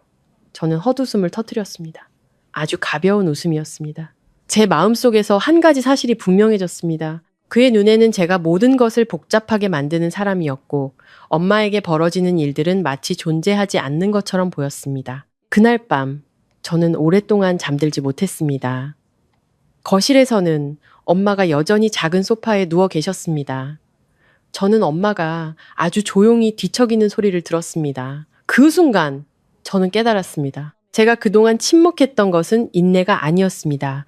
그저 불공평한 상황을 연장시키는 것에 불과했습니다. 그리고 제가 계속 침묵한다면 엄마는 아마 이보다 더한 일들을 겪게 될지도 모릅니다. 그 며칠은 느리게 그리고 무겁게 흘러갔습니다. 저는 이제 변화가 더 이상 모호한 느낌이 아니라 아주 구체적인 상황이 되었음을 깨닫기 시작했습니다. 매일매일의 사소한 디테일들이 제가 그동안 애써 외면했던 그림의 새로운 조각이 되어갔습니다. 화요일 아침 제가 출근 준비를 할 때 부엌에서 민지 씨의 목소리가 들렸습니다. 아주머니, 저 오늘 죽 안 먹을래요. 토스트에 계란 프라이 먹고 싶어요. 죽을 그릇에 담고 계시던 엄마는 멈칫하셨습니다. 아, 그러니? 그럼 해줄게. 엄마는 죽그릇을 내려놓고 프라이팬을 꺼내셨습니다. 저는 부엌 문가에 서서 그 광경을 바라보며 마음이 무겁게 가라앉았습니다. 엄마가 끓인 죽은 온 가족의 아침 식사용이었습니다. 하지만 민지 씨의 한마디에 엄마는 즉시 메뉴를 바꾸셨습니다. 민지 씨는 식탁에 앉아 여전히 휴대폰을 보고 있었습니다. 아주머니, 계란은 반숙으로 해주세요. 그래. 엄마는 작게 대답하셨습니다. 기름이 달궈지는 소리와 함께 고소한 계란 냄새가 부엌에 퍼졌습니다. 제가 안으로 들어갔습니다. 엄마, 제가 할게요. 엄마는 저를 돌아보며 고개를 저으셨습니다. 괜찮아. 엄마가 말씀하셨습니다. 금방 해. 그때서야 민지 씨가 고개를 들었습니다. 형수님, 제가 아주머니를 너무 귀찮게 하네요. 말은 그렇게 했지만 목소리는 아주 자연스러웠습니다. 마치 입에 밴 인사치레처럼요. 저는 미소 지었습니다. 괜찮아. 하지만 제 마음속에서는 아주 선명한 불쾌감이 솟아올랐습니다. 민지 씨가 아기가 있어서가 아니라 모든 것이 너무나 자연스럽게 흘러가서 아무도 이것이 비정상적이라고 생각하지 않는다는 사실 때문이었습니다. 그날 저녁 퇴근했을 때 집은 이상할 만큼 조용했습니다. 보미는 거실에서 그림을 그리고 있었고 민지 씨는 소파에 길게 누워 휴대폰 영상을 보고 있었습니다. 보미야, 엄마는? 제가 물었습니다. 시장에 가셨어요. 보미가 대답했습니다. 엄마 주려고 생선 사러 가셨어요. 저는 시계를 봤습니다. 벌써 7시가 다 되어가고 있었습니다. 잠시 후 문이 열리고 엄마가 들어오셨습니다. 양손에는 꽤 무거워 보이는 장바구니 2개가 들려 있었죠. 저는 달려가 장바구니를 받아들었습니다. 엄마 왜 이렇게 늦게 오셨어요? 싱싱한 생선이 보여서 좀 샀어. 엄마는 웃으셨습니다. 내일 우리 봄이 찌개 끓여주려고. 저는 엄마를 보았습니다. 이마에는 땀이 채 마르지 않은 채였습니다. 소파에 누워있던 민지 씨가 일어났습니다. 아주머니 뭐 이렇게 많이 사셨어요? 엄마는 장바구니를 내려놓으셨습니다. 식구가 많으니까. 그녀는 고개를 끄덕이고는 다시 소파에 누워 휴대폰을 봤습니다. 저는 엄마와 함께 장바구니를 부엌으로 옮겼습니다. 엄마 제가 할게요. 엄마가 말씀하셨습니다. 너는 가서 옷 갈아입어. 하지만 저는 그 자리에 서서 엄마가 생선을 손질하고 채소를 다듬고 저녁을 준비하시는 모습을 지켜봤습니다. 잠시 후 민준 씨가 돌아왔습니다. 민지야, 그가 불렀습니다. 이력서는 준비 다 했어? 하고 있어요. 민지 씨가 대답했습니다. 그는 고개를 끄덕이고는 물을 마시러 부엌으로 들어왔습니다. 어머니, 저녁 뭐예요? 생선찌개랑 나물. 네. 그는 말하고는 거실로 나가 앉았습니다. 저는 부엌에서 엄마를 보았습니다. 엄마는 아주 빠르고 능숙하게 일하셨습니다. 지난 3년간 봐왔던 그 모습이었습니다. 하지만 오늘따라 그 움직임이 전보다 더 힘겨워 보였습니다. 네. 식사가 끝나고 저는 엄마를 도와 설거지를 했습니다. 민지 씨는 친구와 통화하러 방으로 들어갔고 민준 씨는 거실에서 TV를 보고 있었습니다. 엄마가 작게 말씀하셨습니다. 가서 쉬어. 제가 할게요. 엄마가 대답하셨습니다. 금방 해. 저는 엄마 손에 들린 그릇을 받아들었습니다. 제가 한다니까요. 엄마는 저를 잠시 보시더니 가볍게 한숨을 쉬셨습니다. 너무 신경 쓰지 마라. 저는 멈칫했습니다. 엄마, 제가 무슨 생각하는지 아세요? 엄마는 아주 조용히 말씀하셨습니다. 하지만 엄마는 정말 괜찮아. 저는 엄마를 보았습니다. 엄마, 피곤하지 않으세요? 피곤해도 이젠 익숙해. 그 대답에 심장이 저려왔습니다. 설거지를 마치고 거실로 나갔습니다. 민준 씨는 TV를 보며 다리를 테이블에 올리고 있었습니다. 민준 씨, 응? 얘기 좀 해요. 그가 저를 돌아봤습니다. 무슨 얘기? 저는 그의 맞은편에 앉았습니다. 엄마 얘기요. 그는 미간을 찌푸렸습니다. 어머니가 왜 엄마가 너무 힘들어 하시는 거 안 보여요? 그는 한숨을 쉬었습니다. 서연아, 또 시작이네. 전 사실을 말하는 것 뿐이에요. 제가 말했습니다. 엄마가 집안일 전부 다 하시잖아요. 그는 어깨를 으쓱했습니다. 어머니가 하고 싶어서 하시는 거잖아. 그 말에 저는 할 말을 잃었습니다. 정말 그렇게 생각해요? 그럼 아니야? 그가 대답했습니다. 내가 시킨 것도 아니잖아. 저는 남편을 오랫동안 쳐다봤습니다. 시키진 않았지만 말린 적도 없잖아요. 그는 몇 초간 침묵하더니 말했습니다. 서연아, 제발 좀 상황을 심각하게 만들지 마. 지금 우리 가족 아무 문제 없어. 저는 헛웃음을 터뜨렸습니다. 피곤한 웃음이었습니다. 당신 정말 그렇게 생각해? 그는 대답하지 않았습니다. 우리는 몇 초간 침묵 속에서 서로를 바라봤습니다. 그 순간 저는 깨달았습니다. 민준 씨에게 지금 일어나는 모든 일은 지극히 정상적이었고 오직 저만이 모든 것을 다른 시각으로 보고 있었습니다. 그날 밤 저는 또 익숙한 기침 소리를 들었습니다. 거실로 나가보니 엄마가 일어나 앉아 물을 마시고 계셨습니다. 엄마, 또 기침하세요? 괜찮아. 엄마가 말씀하셨습니다. 날이 추워져서 그런가 봐. 저는 엄마가 덮고 있는 얇은 이불을 보았습니다. 엄마, 제 방에 와서 주무세요. 아니다. 엄마는 고개를 저으셨습니다. 너는 남편이랑 자야지. 저는 엄마 옆에 앉았습니다. 엄마, 고향에 잠시 다녀오시는 건 어때요? 엄마는 저를 쳐다보셨습니다. 고향에? 네. 제가 말했습니다. 여기 계시면 너무 힘드시잖아요. 엄마는 오랫동안 침묵하셨습니다. 그러다 조용히 웃으셨습니다. 내가 집에 가면 모든 게 더 편해질 것 같니? 저는 대답할 수 없었습니다. 제 마음속으로는 정답을 알고 있었기 때문입니다. 엄마가 떠나시면 이 집은 남은 사람들에게는 더 편안해질 겁니다. 하지만 제게는 그것이 제가 패배했다는 것을 의미하는 것 같았습니다. 엄마와의 대화 후 그날 밤 저는 거의 잠을 이루지 못했습니다. 내가 집에 가면 모든 게 더 편해질 것 같니? 엄마의 그 말씀이 머릿속에서 계속 맴돌았습니다. 엄마가 저를 탓하는 게 아니라는 걸 알았지만 그 평온함이 오히려 제 마음을 더 답답하게 만들었습니다. 다음 날 아침, 저는 평소보다 더 일찍 일어났습니다. 거실로 나가보니 엄마는 이미 소파에 계시지 않았습니다. 여느 때처럼 부엌에서 아침 식사를 준비하고 계셨죠. 고소한 된장찌개 냄새가 집안 가득 퍼졌습니다. 일어났니? 엄마가 돌아보며 미소 지으셨습니다. 네, 제가 부엌으로 들어갔습니다. 잘 주무셨어요? 그럭저럭. 엄마는 가볍게 말씀하셨습니다. 저는 엄마가 거짓말을 하고 있다는 것을 알았습니다.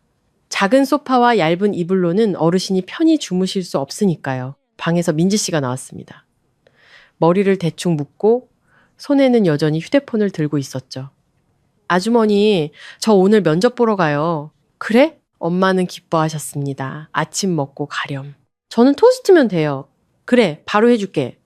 엄마는 즉시 프라이팬을 꺼내 계란을 부치셨습니다.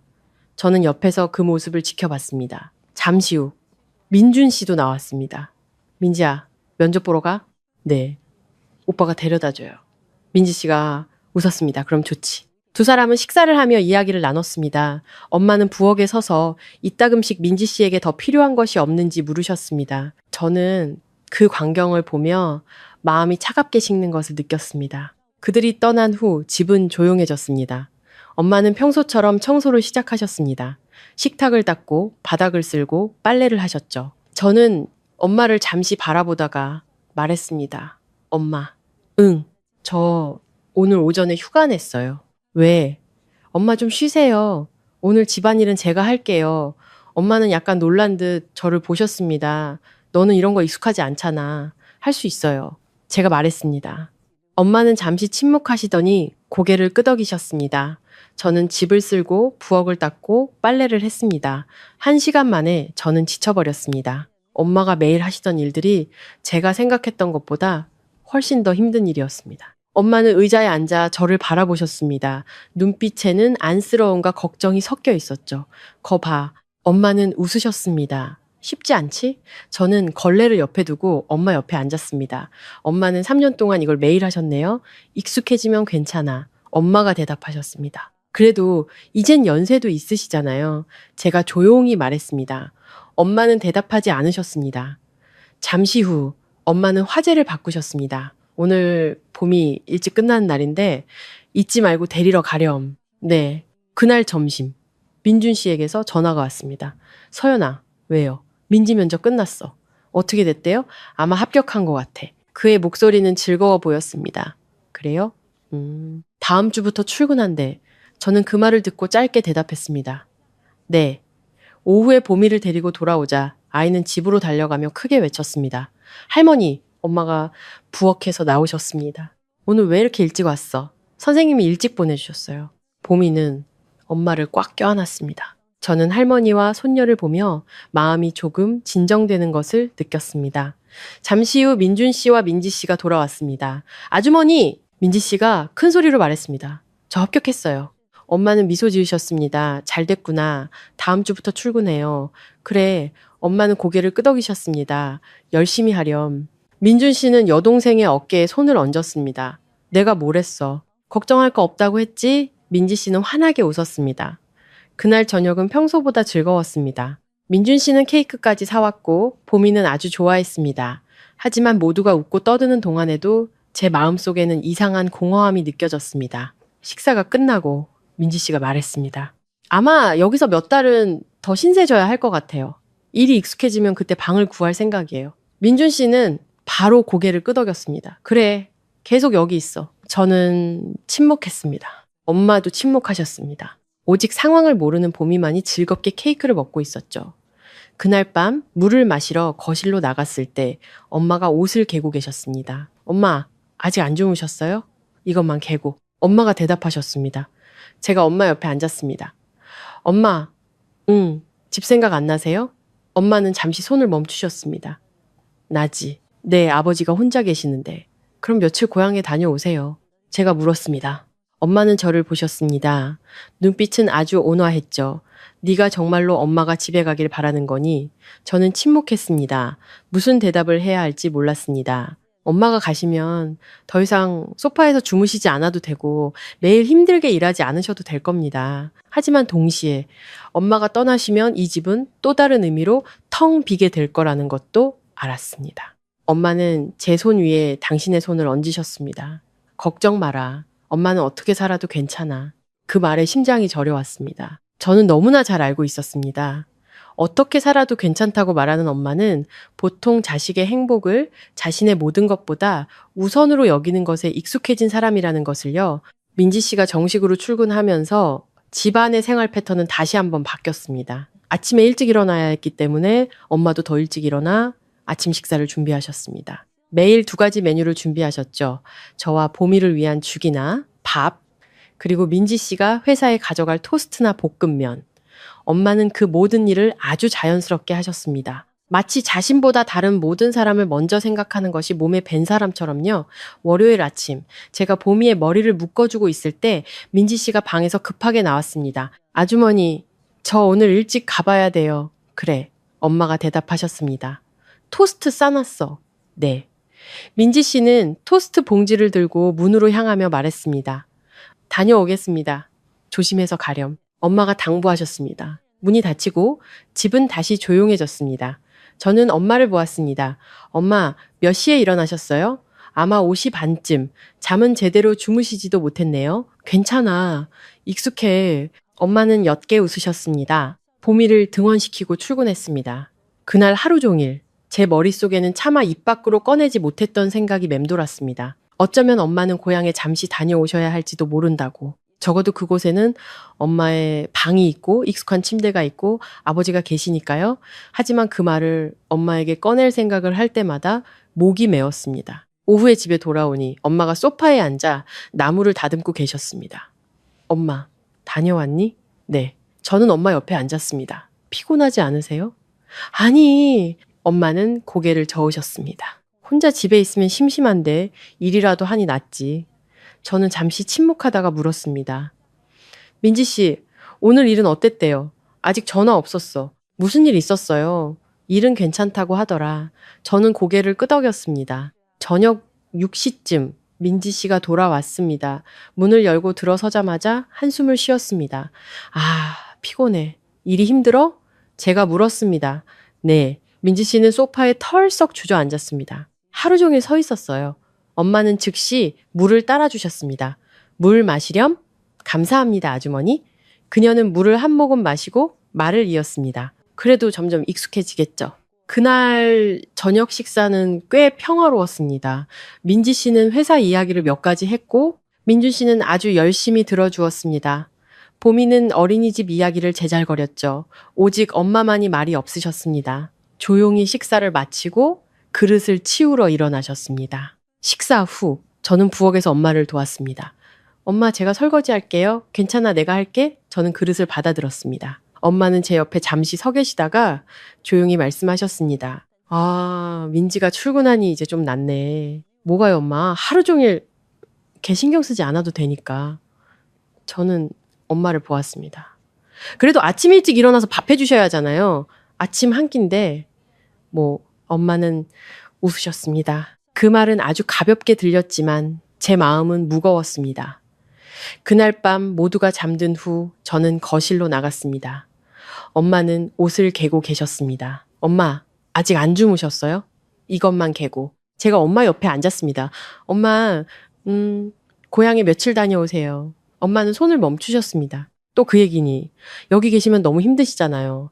힘들지 않아 계속 소파에서 주무시잖아요. 제가 말했습니다. 엄마는 몇 초간 침묵하셨습니다. 내가 집에 가면 모든 게 더 나아질 것 같니? 저는 고개를 숙였습니다. 적어도 잠은 편하게 주무실 수 있잖아요. 엄마는 저를 오랫동안 바라보셨습니다. 그러다 가볍게 한숨을 쉬셨습니다. 네가 정말 엄마가 집에 가길 바라는 거니? 저는 바로 대답하지 못했습니다. 제 마음은 복잡했습니다. 엄마가 가시면 덜 고생하시겠지만 제가 엄마를 이 집에서 밀어내는 것 같은 기분이 들었습니다. 엄마는 조용히 웃으셨습니다. 알았다. 엄마가 생각해 볼게. 저는 고개를 끄덕였습니다. 일주일 후 아침에 엄마가 갑자기 제게 말씀하셨습니다. 기차표 예매했다. 저는 깜짝 놀랐습니다. 무슨 표요? 고향 가는 표. 저는 얼어붙었습니다. 왜 미리 말씀 안 하셨어요? 생각해 봤어. 엄마는 조용히 대답하셨습니다. 고향에 내 아버지도 혼자 계시고 여기서는 내가 도와줄 수 있는 것도 별로 없으니 이제 너희 부부가 알아서 잘 살아봐라. 저는 엄마를 보았습니다. 목구멍이 꽉 막혔습니다. 그런 생각하지 마세요. 그런 게 아니야. 엄마는 웃으셨습니다. 그냥 나도 집이 그리워서 그래. 저는 무슨 말을 해야 할지 몰랐습니다. 그날 오후 민준 씨가 돌아왔을 때 저는 엄마가 곧 고향에 가신다고 말했습니다. 그는 약간 놀란 듯 했습니다. 어머니가 가신다고요? 네. 언제요? 주말에요. 그는 고개를 끄덕였습니다. 그것도 괜찮겠네요. 그 대답에 심장이 조여왔습니다. 가지 마시라는 말 한마디, 필요한 것은 없는지 묻는 질문 하나 없이 그저 아주 평온한 긍정의 표시뿐이었습니다. 그날 저녁 엄마가 베란다에서 빨래를 널고 계실 때 저는 거실에서 그 뒷모습을 바라봤습니다. 아주 이상한 감정이 제 마음속으로 스며들었습니다. 이 결정이 옳은지 그른지는 몰랐습니다. 다만 엄마가 떠나시겠다고 말씀하신 그 순간부터 이 집이 갑자기 훨씬 더 텅 비게 느껴졌다라는 것만은 분명했습니다. 엄마가 고향에 가시겠다고 한 후로 집안에는 이상한 기류가 흘렀습니다. 누구도 입 밖으로 꺼내지 않았지만 모두가 그것을 느꼈습니다. 특히 저 자신이 가장 크게 느꼈죠. 엄마를 볼 때마다 마치 남은 날을 새는 듯한 기분이었습니다. 엄마는 평소와 똑같이 생활하셨습니다. 아침 일찍 일어나 요리하고 보미를 등원시키고 돌아와 빨래하고 청소하셨습니다. 오후에는 시장에 가서 장을 보고 저녁에는 온 가족을 위해 식사를 준비하셨습니다. 하지만 저는 엄마의 마음이 이미 떠날 준비를 하고 있다는 것을 알았습니다. 어느 날 저녁 퇴근하고 돌아오니 엄마가 자신의 낡은 옷 몇 벌을 개고 계셨습니다. 옆에는 어두운 색의 천 가방이 놓여 있었죠. 엄마 뭐 하세요? 옷 개고 있어. 왜요? 고향에 가져가려고. 저는 몇 초간 얼어붙었습니다. 정말 가시는 거예요? 엄마는 저를 보셨습니다. 눈빛은 아주 온화했죠. 네가 가라고 했잖니. 전 그냥 해본 말이었어요. 제가 조용히 말했습니다. 안 가셔도 돼요. 엄마는 웃으셨습니다. 너 때문이 아니야. 네 아버지가 혼자 계신 지 너무 오래됐어. 저는 엄마 옆에 앉았습니다. 그래도 엄마는 어디서든 잘 살아. 엄마는 조용히 말씀하셨습니다. 너랑 우리 손녀만 건강하면 엄마는 그걸로 만족해. 저는 더 이상 아무 말도 하지 않았습니다. 그 후 며칠 동안 저는 한 가지 사실을 분명히 깨달았습니다. 엄마는 자신의 집만 챙기시는 것이 아니라 우리를 위한 모든 것을 준비하고 계셨습니다. 엄마는 보미가 좋아하는 음식들을 작은 수첩에 적어두셨습니다. 부엌의 양념통마다 라벨을 붙여주셨습니다. 심지어 제가 쉽게 따라할 수 있도록 몇 가지 간단한 요리법까지 적어두셨습니다. 어느 날 저녁 부엌에 들어갔을 때 식탁 위에 메모지 한 장이 놓여 있었습니다. 생선찌개 생강 먼저 넣고 물이 끓으면 생선 넣을 것. 저는 그 메모지를 들어 올리자 목이 메었습니다. 엄마가 뒤에서 조용히 말씀하셨습니다. 나중에 네가 요리하기 편하라고. 저는 엄마를 돌아봤습니다. 제가 요리 못할까 봐요? 그런 거 아니야. 엄마는 웃으셨습니다. 그냥 내가 미리 챙기는 게 버릇이 돼서 그래. 그날 저녁 온 가족이 식사를 할 때 보미가 갑자기 물었습니다. 할머니, 왜 그러니? 엄마가 할머니 곧 고향 가신대요. 정말이에요? 엄마는 잠시 멈칫하시더니 고개를 끄덕이셨습니다. 언제 가세요? 주말에. 아이는 눈을 동그랗게 떴습니다. 오래 있다 오세요? 아마도. 보미는 젓가락을 내려놓았습니다. 할머니 안 갔으면 좋겠어요. 엄마는 손을 뻗어 손녀의 머리를 쓰다듬으셨습니다. 아빠, 엄마랑 착하게 잘 지내야 한다. 하지만 나 할머니랑 자는 게 좋은데 아이의 목소리가 점점 작아졌습니다. 저는 그 모습을 보며 목이 메었습니다. 옆에 앉은 민준 씨는 여전히 말없이 밥만 먹었고 민지 씨도 침묵했습니다. 잠시 후 보미가 다시 말했습니다. 할머니, 가지 마세요. 엄마는 미소 지으셨습니다. 할아버지를 돌봐드려야지. 아이는 더 이상 말하지 않았습니다. 고개를 숙이고 밥을 먹기 시작했지만 저는 아이의 눈가가 약간 붉어진 것을 보았습니다. 그날 밤 모두가 잠든 후 거실로 나가보니 엄마가 옷을 개고 계셨습니다. 엄마? 응? 서운하지 않으세요? 엄마는 잠시 손을 멈추셨습니다. 뭐가? 고향에 가시는 거요. 엄마는 고개를 저으셨습니다. 아니, 어디든 내 집이지. 저는 엄마를 보았습니다. 그래도 여기도 엄마 집이잖아요. 엄마는 옅게 웃으셨습니다. 여기는 내 집이지. 그 말에 심장이 저려왔습니다. 아니에요. 제가 말했습니다. 여기도 엄마 집이에요. 엄마는 저를 보셨습니다. 눈빛은 아주 온화했죠. 너무 신경 쓰지 마라. 그냥 고향에 잠시 다녀오는 거야. 저는 엄마가 모든 것을 가볍게 만들려 애쓰고 있다는 것을 알았지만 그 말을 들을수록 제 마음은 더 무거워졌습니다. 엄마가 떠나시기 이틀 전 사소한 일이 있었습니다. 그날 저녁 민지 씨가 꽤 늦게 퇴근했습니다. 집에 들어서자 그녀는 엄마가 찌개를 끓이는 것을 보았습니다. 아주머니, 제 옷 세탁하셨어요? 엄마가 돌아보셨습니다. 했어. 베란다에 널어놨어. 민지 씨가 베란다로 나가 확인했습니다. 잠시 후 그녀가 돌아왔습니다. 아주머니, 이 옷은 손빨래하라고 말씀드렸잖아요. 엄마는 약간 당황하셨습니다. 세탁기에 돌려도 되는 줄 알았는데 아니에요. 민지 씨가 말했습니다. 이 옷은 잘 늘어나요. 저는 부엌 문가에서 모든 것을 듣고 있었습니다. 엄마는 고개를 끄덕이셨습니다. 그래, 다음부터는 조심할게. 민지 씨는 그 말을 하고 방으로 들어갔습니다. 엄마는 다시 찌개를 끓이기 시작하셨죠. 제가 안으로 들어갔습니다. 엄마, 민지 씨 빨래 안 해주셔도 돼요. 엄마는 조용히 웃으셨습니다. 괜찮아. 곧 가실 건데 아직도 이렇게 하셔야 해요? 제가 말했습니다. 엄마는 몇 초간 침묵하시더니 말씀하셨습니다. 여기 있는 동안은 내가 할 수 있는 건 해야지. 그 말에 저는 더 이상 할 말을 잃었습니다.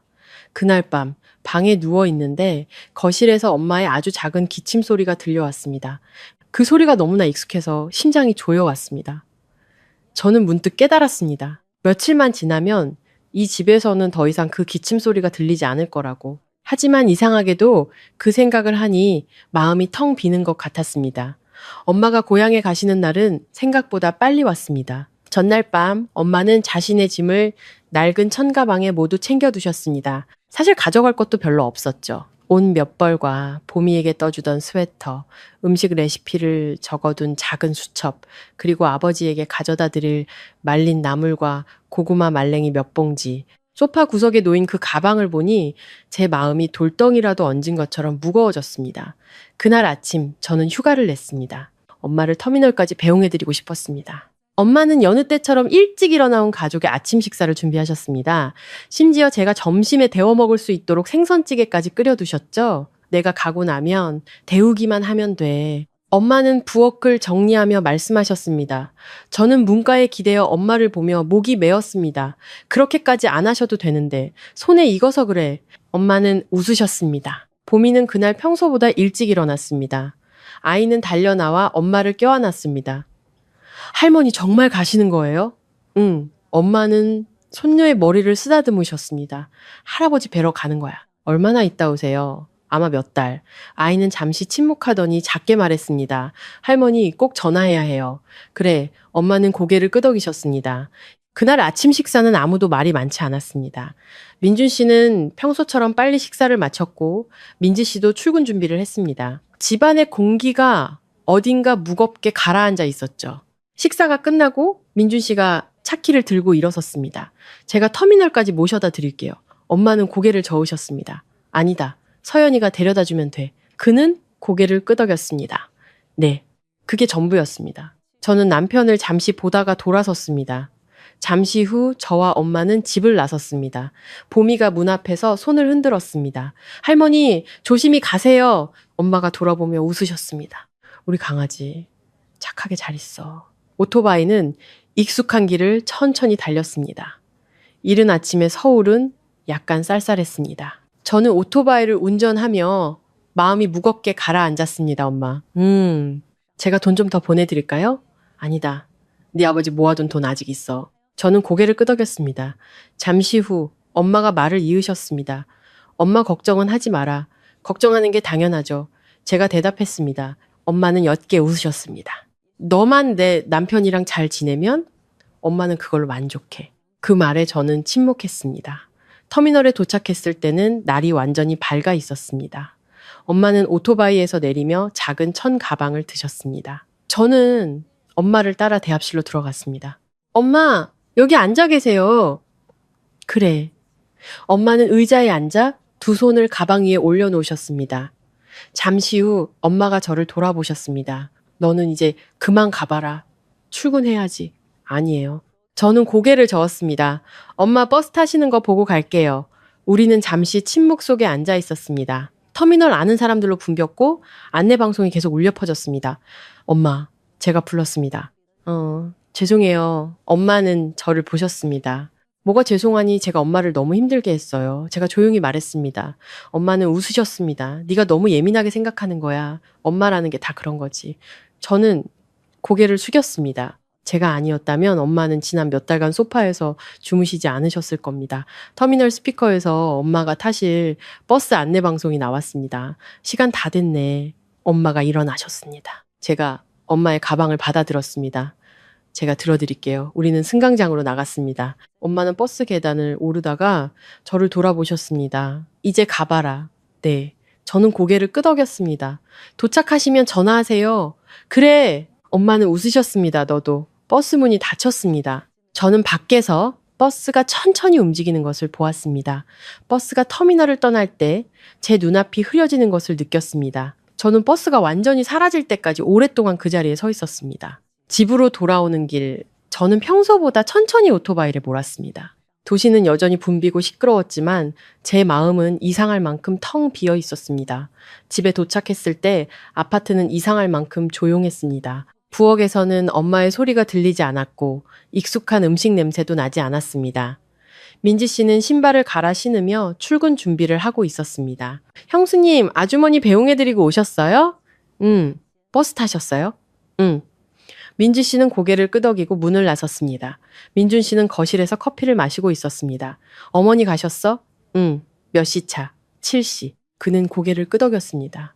그래. 그게 전부였습니다.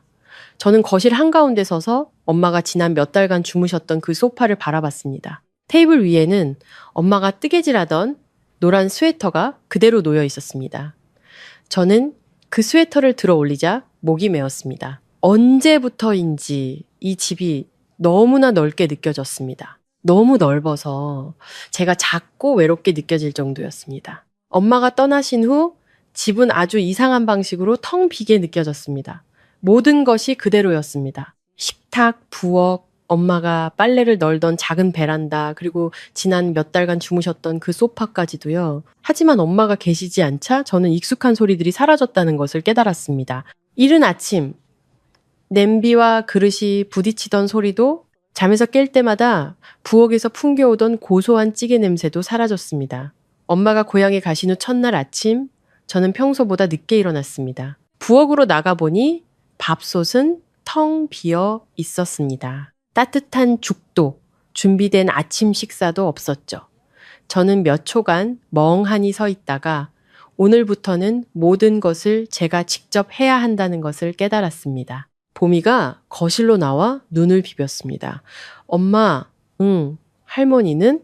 할머니 고향 가셨잖아. 아, 맞다. 아이는 작게 말하고 의자에 앉았습니다. 배고파요.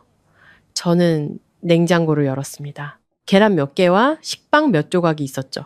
저는 계란 프라이 2개를 해서 식탁에 놓았습니다. 이거라도 먹자. 보미는 고개를 끄덕였습니다.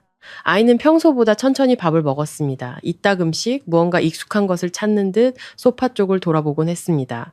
아이를 등원시키고 저는 서둘러 회사로 향했습니다. 오전 내내 저는 피곤한 상태로 일했습니다. 일이 많아서가 아니라 제 머릿속이 계속 엄마 생각으로 가득 차 있었기 때문입니다. 집에 잘 도착하셨을지, 아버지는 건강하신지, 그리고 익숙한 침대에서 편히 주무셨을지. 점심시간에 엄마에게 전화를 걸었습니다. 엄마, 집에 도착하셨어요? 그럼 엄마의 목소리는 꽤 밝았습니다. 내 아버지가 방금 텃밭에서 채소 따왔어. 아빠는 괜찮으세요? 그럭저럭. 점심은 드셨고요, 그럼. 먹었지. 엄마가 말을 이으셨습니다. 엄마 걱정은 하지 마라. 시골이 훨씬 편해. 저는 엄마가 보지 못하시는데도 고개를 끄덕였습니다. 네, 전화를 끊고 저는 잠시 가만히 앉아 있었습니다. 오후에 집에 돌아오니 민지 씨가 먼저 와 있었습니다. 그녀는 소파에 누워 휴대폰을 보고 있었죠. 형수님, 오셨어요? 저는 고개를 끄덕였습니다. 저녁 준비했어요? 아니, 아직 배고픈데. 민지 씨는 말하고는 일어섰습니다. 제가 도와드릴게요. 저는 그녀를 잠시 보았습니다. 이곳에 온 후로 민지 씨가 먼저 부엌일을 돕겠다고 한 것은 처음이었습니다. 그래, 제가 대답했습니다. 우리는 부엌으로 들어갔습니다. 제가 채소를 씻는 동안 민지 씨는 옆에서 고기를 썰었습니다. 잠시 후 그녀가 말했습니다. 형수님, 아주머니 가시니까 집이 엄청 조용하네요. 저는 손을 멈췄습니다. 그러게. 민지 씨가 말을 이었습니다. 전에는 몰랐는데 아주머니가 정말 많은 일을 하셨네요. 저는 침묵했습니다. 그녀는 칼을 내려놓고 저를 보았습니다. 형수님, 오해하지 마세요.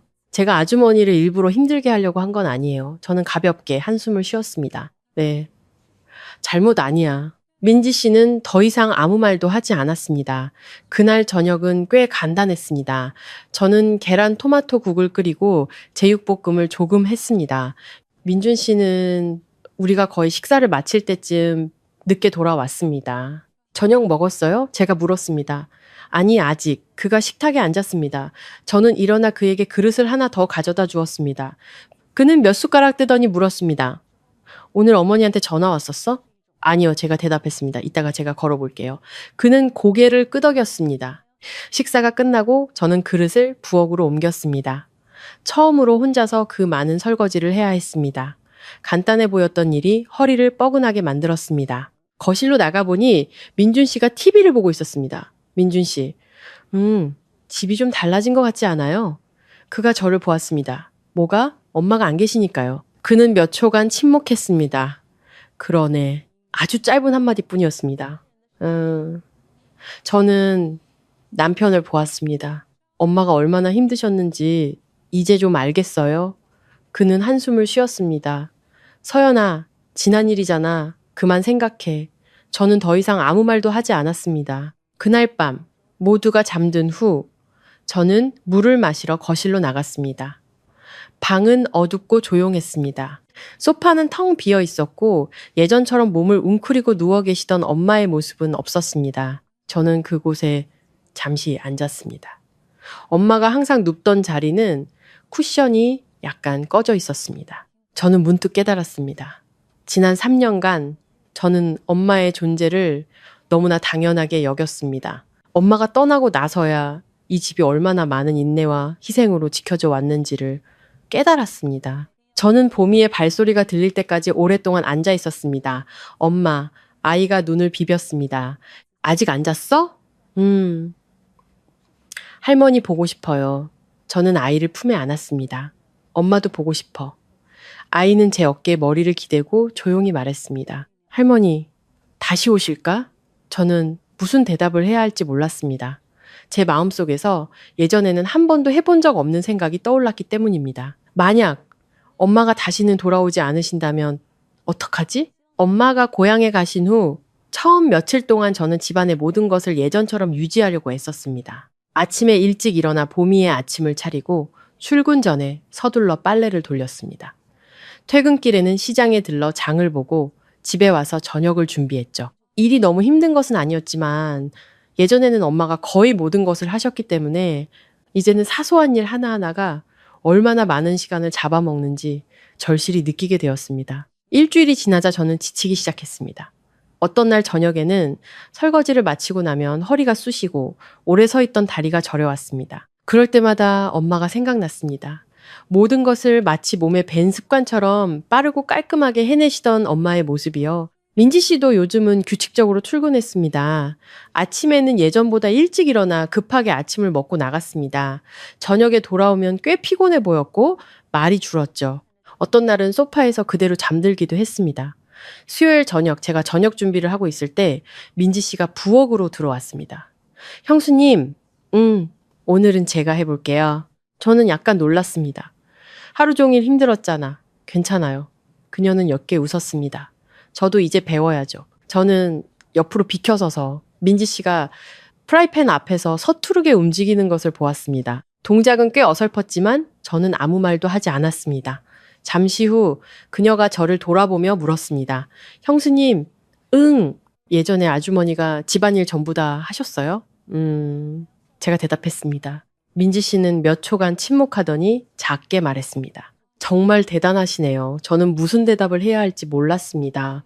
그날 저녁은 비교적 간단했습니다.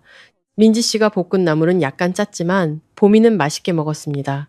고모가 한 것도 맛있어요. 아이가 말했습니다. 민지 씨가 웃었습니다. 다음엔 더 맛있게 해줄게. 식사가 끝나고 민지 씨가 먼저 설거지를 하겠다고 나섰습니다. 저는 소파에 앉아 잠시 쉬었습니다. 그때 민준 씨가 돌아왔습니다. 서연아, 응. 어머니한테 전화해봤어? 아니, 아직. 전화해봐. 저는 휴대폰을 들어 엄마에게 전화를 걸었습니다. 엄마, 응. 서연아, 뭐 하세요? 나물 다듬고 있어. 엄마의 목소리는 꽤 밝았습니다. 네, 아버지가 방금 냇가에서 고기 잡아왔어. 아빠는 괜찮으시고요. 그럭저럭. 잠은 잘 주무세요? 그럼. 엄마는 웃으셨습니다. 시골은 조용해서 좋아. 저는 그 말을 듣고 마음이 조금 놓였습니다. 전화를 끊고 저는 민준 씨를 돌아봤습니다. 엄마, 시골에서 잘 지내신대요. 그는 고개를 끄덕였습니다. 그래, 그게 전부였습니다. 저는 남편을 잠시 보다가 부엌으로 들어갔습니다. 민지 씨가 설거지를 하고 있었습니다. 내가 마저 할게. 아니에요. 그녀가 말했습니다. 형수님은 쉬세요. 저는 부엌 문에 기대어 그녀가 그릇을 하나하나 닦는 모습을 보았습니다. 민지야, 내 일은 이제 좀 익숙해졌어? 그럭저럭요. 그녀가 대답했습니다. 좀 피곤하긴 해요. 저는 고개를 끄덕였습니다. 시간 지나면 괜찮아질 거야. 민지 씨가 저를 돌아봤습니다. 형수님, 솔직하게 물어볼게요. 뭔데? 저한테 화나셨어요? 저는 약간 놀랐습니다. 무슨 일 때문에? 제가 여기 와서 지내는 거요. 그녀는 작게 말했습니다. 저는 몇 초간 침묵했습니다. 아니, 정말요? 제가 대답했습니다. 내 잘못 아니야. 민지 씨는 저를 오랫동안 보더니 다시 설거지를 시작했습니다. 잠시 후 그녀가 조용히 말했습니다. 아주머니 계실 때는 제가 너무 신경을 안 썼어요. 이제 보니 정말 많은 일을 하셨네요. 저는 대답하지 않았습니다. 그날 밤 모두가 잠든 후 저는 다시 거실로 나가 혼자 앉아 있었습니다. 엄마가 떠나신 후로 생긴 버릇이었습니다. 저는 엄마가 주무시던 낡은 소파에 자주 앉아 있었습니다. 편해서가 아니라 그곳에 앉을 때마다 엄마가 생각났기 때문입니다. 방은 어둡고 조용했고 벽시계 소리만 규칙적으로 들려왔습니다. 저는 엄마가 뜨개질하던 노란 스웨터를 들어보았습니다. 목 부분에서 뜨개질이 멈춰 있었습니다. 저는 문득 생각했습니다. 엄마가 이 스웨터를 가져가지 않으신 것은 아마 보미에게 남겨주고 싶으셨기 때문일 거라고. 하지만 저는 그것이 단순한 스웨터가 아니라는 것을 알았습니다. 그것은 마치 엄마의 사랑한 조각이 이 집에 조용히 남아있는 것 같았습니다. 저는 뒤에서 작은 발소리가 들릴 때까지 오랫동안 앉아 있었습니다. 엄마, 보미가 침실 문가에 서 있었습니다. 아직 안 잤어? 잠이 깨버렸어요. 아이는 다가와 소파 위로 올라와 제 옆에 앉았습니다. 뭐 하세요? 그냥 앉아 있었어. 할머니 보고 싶어요. 아이의 목소리는 아주 작았습니다. 저는 아이를 품에 안았습니다. 엄마도 보고 싶어. 아이는 잠시 침묵하더니 물었습니다. 엄마, 할머니, 다시 오실까? 저는 무슨 대답을 해야 할지 몰랐습니다. 제 마음속에서 아주 희미한 불안감이 피어올랐기 때문입니다. 저는 엄마가 떠나신 후 다시는 돌아오고 싶어 하지 않으실까봐 두려웠습니다. 그 후 며칠 동안 저는 예전에는 한 번도 생각해보지 못했던 사실을 깨닫기 시작했습니다. 엄마가 계실 때는 집안의 모든 것이 너무나 순조롭게 돌아가서 저는 그것이 당연하다고 생각했습니다. 하지만 엄마가 떠나시자 사소한 일 하나하나가 엉망이 되기 시작했습니다. 제가 못해서가 아니라 출근하고 아이를 돌보고 부엌일을 동시에 해야 했기 때문에 모든 것이 항상 급박했습니다. 월요일 아침, 저는 평소보다 늦게 일어났습니다. 부엌으로 나가보니 시계는 벌써 7시를 가리키고 있었습니다. 보미는 아직 아침을 먹지 못했고 저는 8시까지 출근해야 했습니다. 저는 서둘러 계란을 부치고 라면을 끓여 아이에게 겨우 먹였습니다. 엄마, 보미가 의자에 앉아 물었습니다. 할머니가 아직 전화 안 했어요. 할머니 바쁘신가 봐. 제가 대답했습니다. 오후에 엄마가 전화해 볼게. 아이는 고개를 끄덕였지만 얼굴에는 서운함이 가득했습니다. 아이를 등원시키고 저는 서둘러 회사로 달려갔습니다. 오전 내내 저는 피곤한 상태로 일했습니다. 점심시간에 급하게 도시락을 먹고 있을 때 엄마에게서 전화가 왔습니다. 서연아! 네, 엄마. 저 지금 회사예요. 전화한 거 별일 아니고 그냥 너랑 보미는 잘 있나 궁금해서 저희 잘 있어요. 제가 대답했습니다. 걱정 마세요. 걱정은? 엄마가 말씀하셨습니다. 그냥 손녀가 보고 싶어서 그래. 저는 엄마의 목소리를 듣고 마음이 무겁게 가라앉았습니다. 엄마, 손녀 보러 올라오세요. 나중에. 엄마는 옅게 웃으셨습니다. 내 아버지가 요즘 허리가 안 좋아서 내가 집에 있어야 해. 저는 엄마가 보지 못하시는데도 고개를 끄덕였습니다. 네.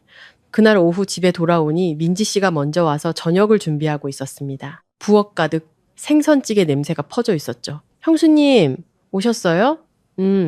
네가 저녁 하는 거야? 네, 고마워. 저는 부엌으로 들어가 끓고 있는 찌개를 보았습니다. 이거 어떻게 끓였어? 민지 씨가 웃었습니다. 어제 아주머니가 수첩에 적어두신 거 봤어요. 저는 멈칫했습니다. 무슨 수첩? 부엌 서랍에 있는 거요. 저는 서랍을 열었습니다. 엄마가 음식 레시피를 적어둔 작은 수첩이 그대로 있었습니다. 몇 장 넘겨보자. 엄마의 익숙한 글씨체에 눈앞이 흐려졌습니다. 옆에 서 있던 민지 씨가 작게 말했습니다. 그거 보고 한번 해봤어요. 생각보다 안 어렵더라고요. 저는 고개를 끄덕였습니다. 그날 저녁은 간단했지만 평소보다 따뜻했습니다. 보미는 생선찌개를 먹으며 말했습니다. 할머니가 끓인 거랑 맛이 똑같아요. 민지 씨가 웃었습니다. 고모가 할머니한테 배운 거거든. 식사가 끝나고 제가 설거지를 했습니다. 민지 씨는 옆에서 식탁을 닦았죠. 형수님, 제가 생각하기에 그녀는 망설였습니다. 아주머니, 우리 집 많이 그리워하실 것 같아요. 저는 손을 멈췄습니다. 민지 씨가 말을 이었습니다. 형수님이 아주머니더러 며칠 놀러 오시라고 해보세요. 저는 그녀를 보았습니다. 네가 그걸 원해? 네. 그녀는 고개를 끄덕였습니다. 예전에는 제가 생각이 짧았어요. 근데 이제 보니 아주머니 정말 좋으신 분 같아요. 저는 대답하지 않았습니다. 하지만 제 마음속에서 따뜻하면서도 슬픈 아주 이상한 감정이 피어올랐습니다. 그날 저녁 민준 씨가 돌아왔을 때 저는 민지 씨가 생선찌개를 끓였다고 말했습니다. 그는 식사를 마치고 말했습니다. 민지가 요리도 할 줄 아네? 응, 그것도 괜찮네. 그는 말하고는 씻으러 들어갔습니다. 저는 남편의 뒷모습을 보며 예전에는 감히 입 밖으로 꺼내지 못했던 생각이 떠올랐습니다. 어쩌면 민준 씨는 완전히 무심한 사람이 아니라 그저 엄마가 이곳에 계시는 것에 누군가가 조용히 모든 것을 챙겨주는 것에 너무 익숙해졌던 것 뿐일지도 모른다고 엄마가 떠나고 나서야 그 빈자리가 보이기 시작한 것이라고. 그날 밤 저는 다시 거실로 나갔습니다. 소파는 그대로 있었지만 엄마의 온기는 없었습니다. 저는 노란 스웨터를 들어 뜨개질이 멈춘 부분을 보았습니다. 문득 저는 깨달았습니다. 엄마가 이 스웨터를 가져가지 않으신 거는 언젠가 다시 돌아오실 것이기 때문이거나 혹은 당신의 일부를 이곳에 남겨두고 싶으셨기 때문일 거라고. 저는 방에서 민준 씨가 부르는 소리가 들릴 때까지 오랫동안 앉아 있었습니다. 서연아, 응, 아직 안 잤어? 응. 그가 거실로 나왔습니다. 또 여기 앉아 있네. 그는 제 손에 들린 스웨터를 보았습니다. 어머니가 뜨신 거야? 응. 그는 몇 초간 침묵하더니 조용히 말했습니다. 이번 주말에 우리 고향에 가서 어머니 뵙고 올까? 저는 고개를 들어 남편을 보았습니다. 제 마음속에서 형언할 수 없는 감정이 솟아올랐습니다. 그가 먼저 고향에 가자고 한 것은 이번이 처음이었기 때문입니다.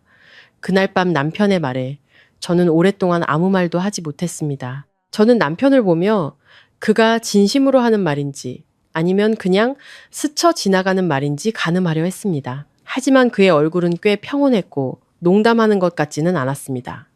정말이에요? 제가 물었습니다. 그가 고개를 끄덕였습니다. 부모님 뵌 지도 오래됐잖아. 저는 손에 들린 노란 스웨터를 보다가 조용히 숨을 내쉬었습니다. 이번 주말에요? 응, 그가 대답했습니다.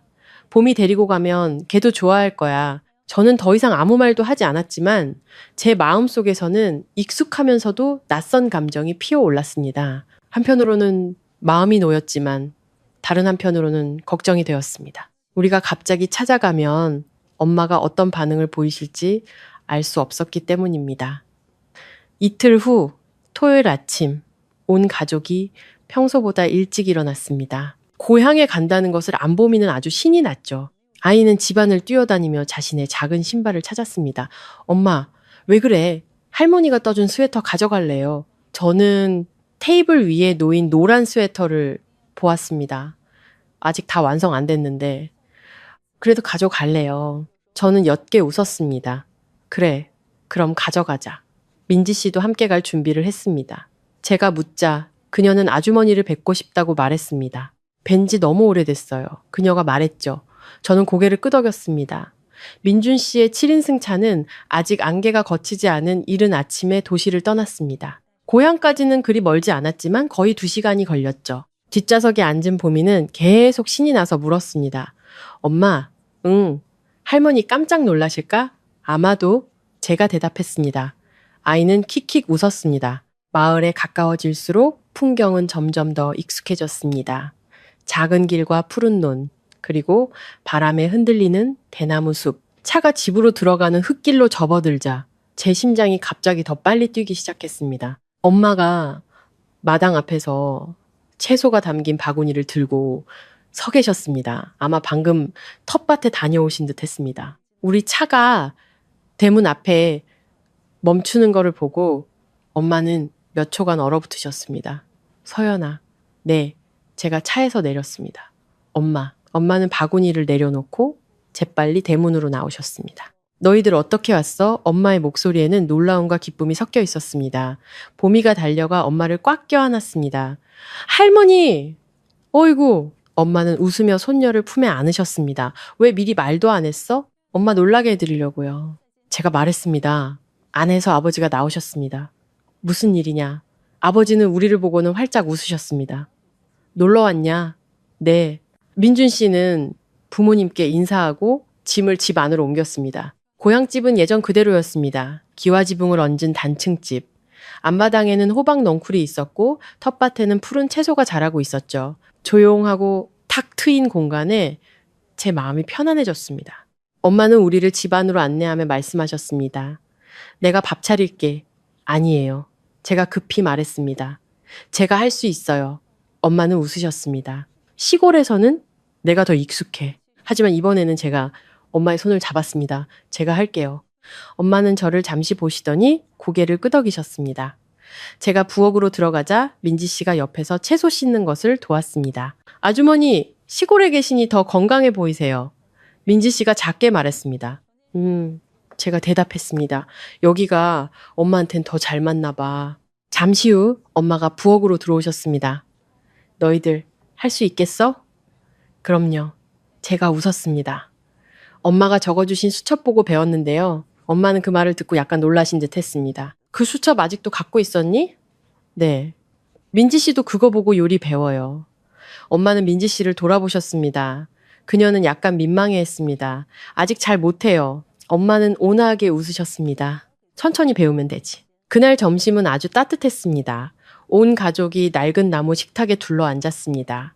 음식은 간단했지만 맛있었습니다. 보미는 아주 많이 먹었고 이따금씩 할아버지와 할머니께 어린이집 이야기를 들려드렸습니다. 식사가 끝나고 모두 마당에 앉아 차를 마셨습니다. 논에서 불어오는 바람이 시원했습니다. 민준 씨는 주위를 둘러보다가 말했습니다. 어머니, 다시 저희랑 같이 서울에 가시는 건 어떠세요? 엄마는 약간 놀라셨습니다. 거긴 왜? 손녀 보러요. 그가 말했습니다. 이제 집도 익숙해지셨잖아요. 엄마는 몇 초간 침묵하셨습니다. 시골도 익숙해. 민준 씨는 바닥을 내려다보며 조용히 말했습니다. 그동안 제가 잘못 생각했던 게 많았어요. 죄송합니다, 장모님. 그 말에 저는 놀랐습니다. 엄마는 그를 오랫동안 바라보시더니 옅게 웃으셨습니다. 사소한 일인데 너무 신경 쓰지 마라. 하지만 저는 엄마가 이해하셨다는 것을 알았고 민준 씨가 처음으로 자신이 엄마를 어떻게 대했는지 진심으로 돌아보고 있다는 것도 알았습니다. 그날 오후 우리가 돌아갈 준비를 할 때 보미가 엄마를 꽉 껴안았습니다. 할머니, 같이 가요. 엄마는 손녀의 머리를 쓰다듬으셨습니다. 할머니가 생각해 볼게. 아이는 고개를 끄덕였지만 눈빛에는 여전히 희망이 가득했습니다. 도시로 돌아오는 길 저는 차창 밖을 보았습니다. 푸른 논이 뒤로 멀어지는 것을 보며 제 마음이 한결 가벼워지는 것을 느꼈습니다. 모든 것이 한 번에 변할 수는 없겠지만 적어도 오늘은 예전과 다른 것이 있었습니다.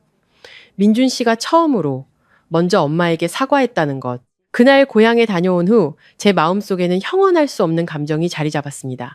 완전히 기쁜 것은 아니었지만 더 이상 예전처럼 무겁지도 않았습니다. 마치 오랫동안 묶여있던 매듭이 완전히 풀리진 않았지만 조금씩 느슨해지기 시작한 것 같았습니다. 그 후 며칠 동안 우리 작은 집의 생활은 아주 천천히 변해갔습니다. 누구도 입 밖으로 꺼내지 않았지만 모두가 그것을 느꼈습니다. 민지 씨는 집안일을 더 적극적으로 하기 시작했습니다. 저녁에 퇴근하고 돌아와 제가 요리하고 있으면 들어와서 도왔습니다. 제가 설거지를 하면 그녀는 식탁을 닦거나 바닥을 쓸었습니다. 어떤 날은 일찍 일어나온 가족의 아침 식사를 준비하기도 했죠. 월요일 아침 부엌으로 나가보니 민지 씨가 계란 프라이를 하고 있었습니다. 형수님 일어나셨어요? 저는 프라이팬을 보며 물었습니다. 네가 하는 거야? 네. 그녀는 웃었습니다. 아주머니 수첩 보고 배웠어요. 저는 식탁 위에 놓인 작은 수첩을 보았습니다. 엄마의 익숙한 글씨체가 그대로 있었습니다. 하지만 이번에는 그것이 저를 슬프게 하지 않았습니다. 오히려 엄마가 여전히 이 집 어딘가에 함께 계시는 것 같았습니다. 보미가 거실로 나와 아침 식사를 보고는 환호성을 질렀습니다. 오늘 고모가 한 거예요? 응. 민지 씨가 고개를 끄덕였습니다. 한번 먹어봐. 아이는 한 입 베어 물고는 말했습니다. 맛있어요. 민지 씨가 웃었습니다. 그럼 내일도 고모가 해줄게. 그날 저녁 민준 씨가 돌아왔을 때 그는 부엌 문 앞에서 잠시 멈춰 섰습니다. 아마 그도 변화를 눈치챈 듯 했습니다. 민지야, 그가 불렀습니다. 네, 이제 요리도 할 줄 아네? 아직 서툴러요. 그녀는 웃었습니다. 연습 중이에요. 민준 씨는 고개를 끄덕이고는 저를 돌아봤습니다. 서연아, 응, 다음 주에 또 고향 갈까? 저는 약간 놀랐습니다. 또요? 응, 그가 말했습니다. 보미가 할머니 보고 싶어 할 거야. 저는 남편을 잠시 보다가 고개를 끄덕였습니다. 그래요. 그날 밤 모두가 잠든 후 저는 다시 거실로 나가 혼자 앉아 있었습니다. 이 버릇은 아직 고치지 못한 것 같았습니다. 엄마가 주무시던 소파는 그대로 있었습니다. 하지만 이번에 앉았을 때는 더 이상 예전처럼 텅 빈 느낌이 들지 않았습니다. 저는 노란 스웨터를 들어보았습니다. 며칠 전, 전 엄마에게 전화로 뜨개질하는 법을 배웠습니다. 제가 뜬 새로운 코들은 엄마의 것만큼 고르지는 않았지만 스웨터는 마침내 거의 완성되었습니다. 저는 부드러운 털실을 쓰다듬으며 문득 미소 지었습니다. 어쩌면 이 스웨터는 단지 보미를 위한 것이 아니라 엄마와 이 집을 이어주는 끈과 같은 것일지도 모른다고 생각했습니다. 일주일 후 우리는 다시 고향에 갔습니다. 이번에는 미리 전화를 드렸기 때문에 지난번처럼 놀라지는 않으셨습니다. 하지만 우리가 대문 앞에 멈췄을 때 엄마는 여전히 그곳에 서서 기다리고 계셨습니다.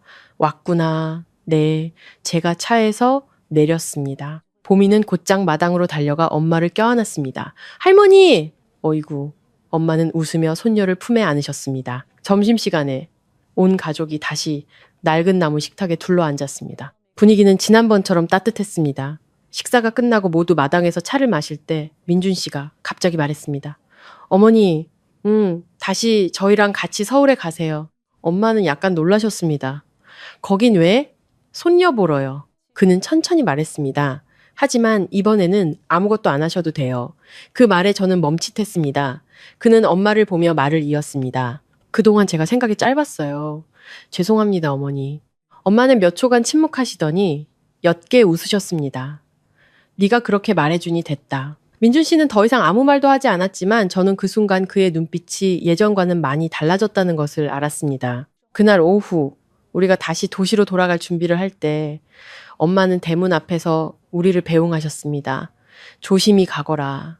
네, 저는 고개를 끄덕였습니다. 차에 앉은 보미가 손을 흔들었습니다. 할머니 꼭 오셔야 해요. 엄마는 웃으셨습니다. 그래, 돌아오는 길 저는 차창 밖을 보았습니다. 푸른 논이 저녁 햇살 아래 길게 펼쳐져 있었습니다. 저는 문득 깨달았습니다. 가족의 삶이 항상 완벽할 순 없다고, 때로는 무심코 서로에게 상처를 주기도 하고, 때로는 침묵이 너무 길어지기도 한다고. 하지만 단 한 사람이라도 자신을 돌아보고 변화하려 노력한다면 모든 것은 다시 회복될 기회가 있다는 것을요. 제가 들려드린 이야기는 여기서 끝이 납니다. 이 이야기는 삶의 감정적인 단편들을 바탕으로 창작된 허구의 이야기입니다. 저는 AI 음성을 사용하여 시청자 여러분께 이야기를 전달하고 이를 통해 삶의 좋은 교훈을 얻으실 수 있도록 돕고 있습니다. 이야기 속 인물들은 특정 개인을 대표하지 않습니다. 이 이야기에서 얻을 수 있는 교훈은 아주 단순할 수 있습니다.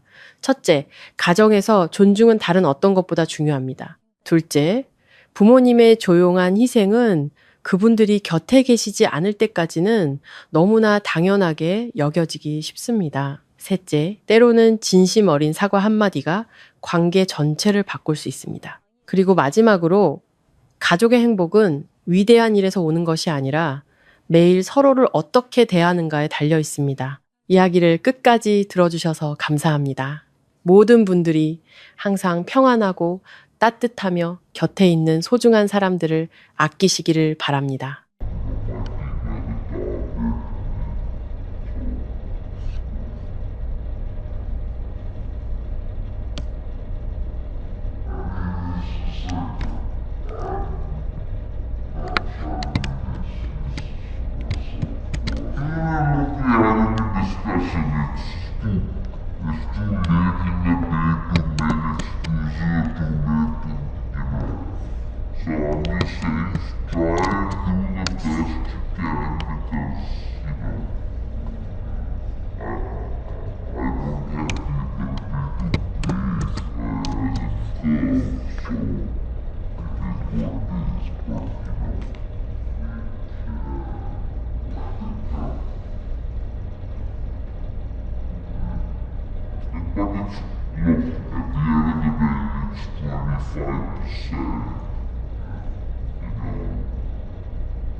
The problem is, it's easy if I put everything at 10%.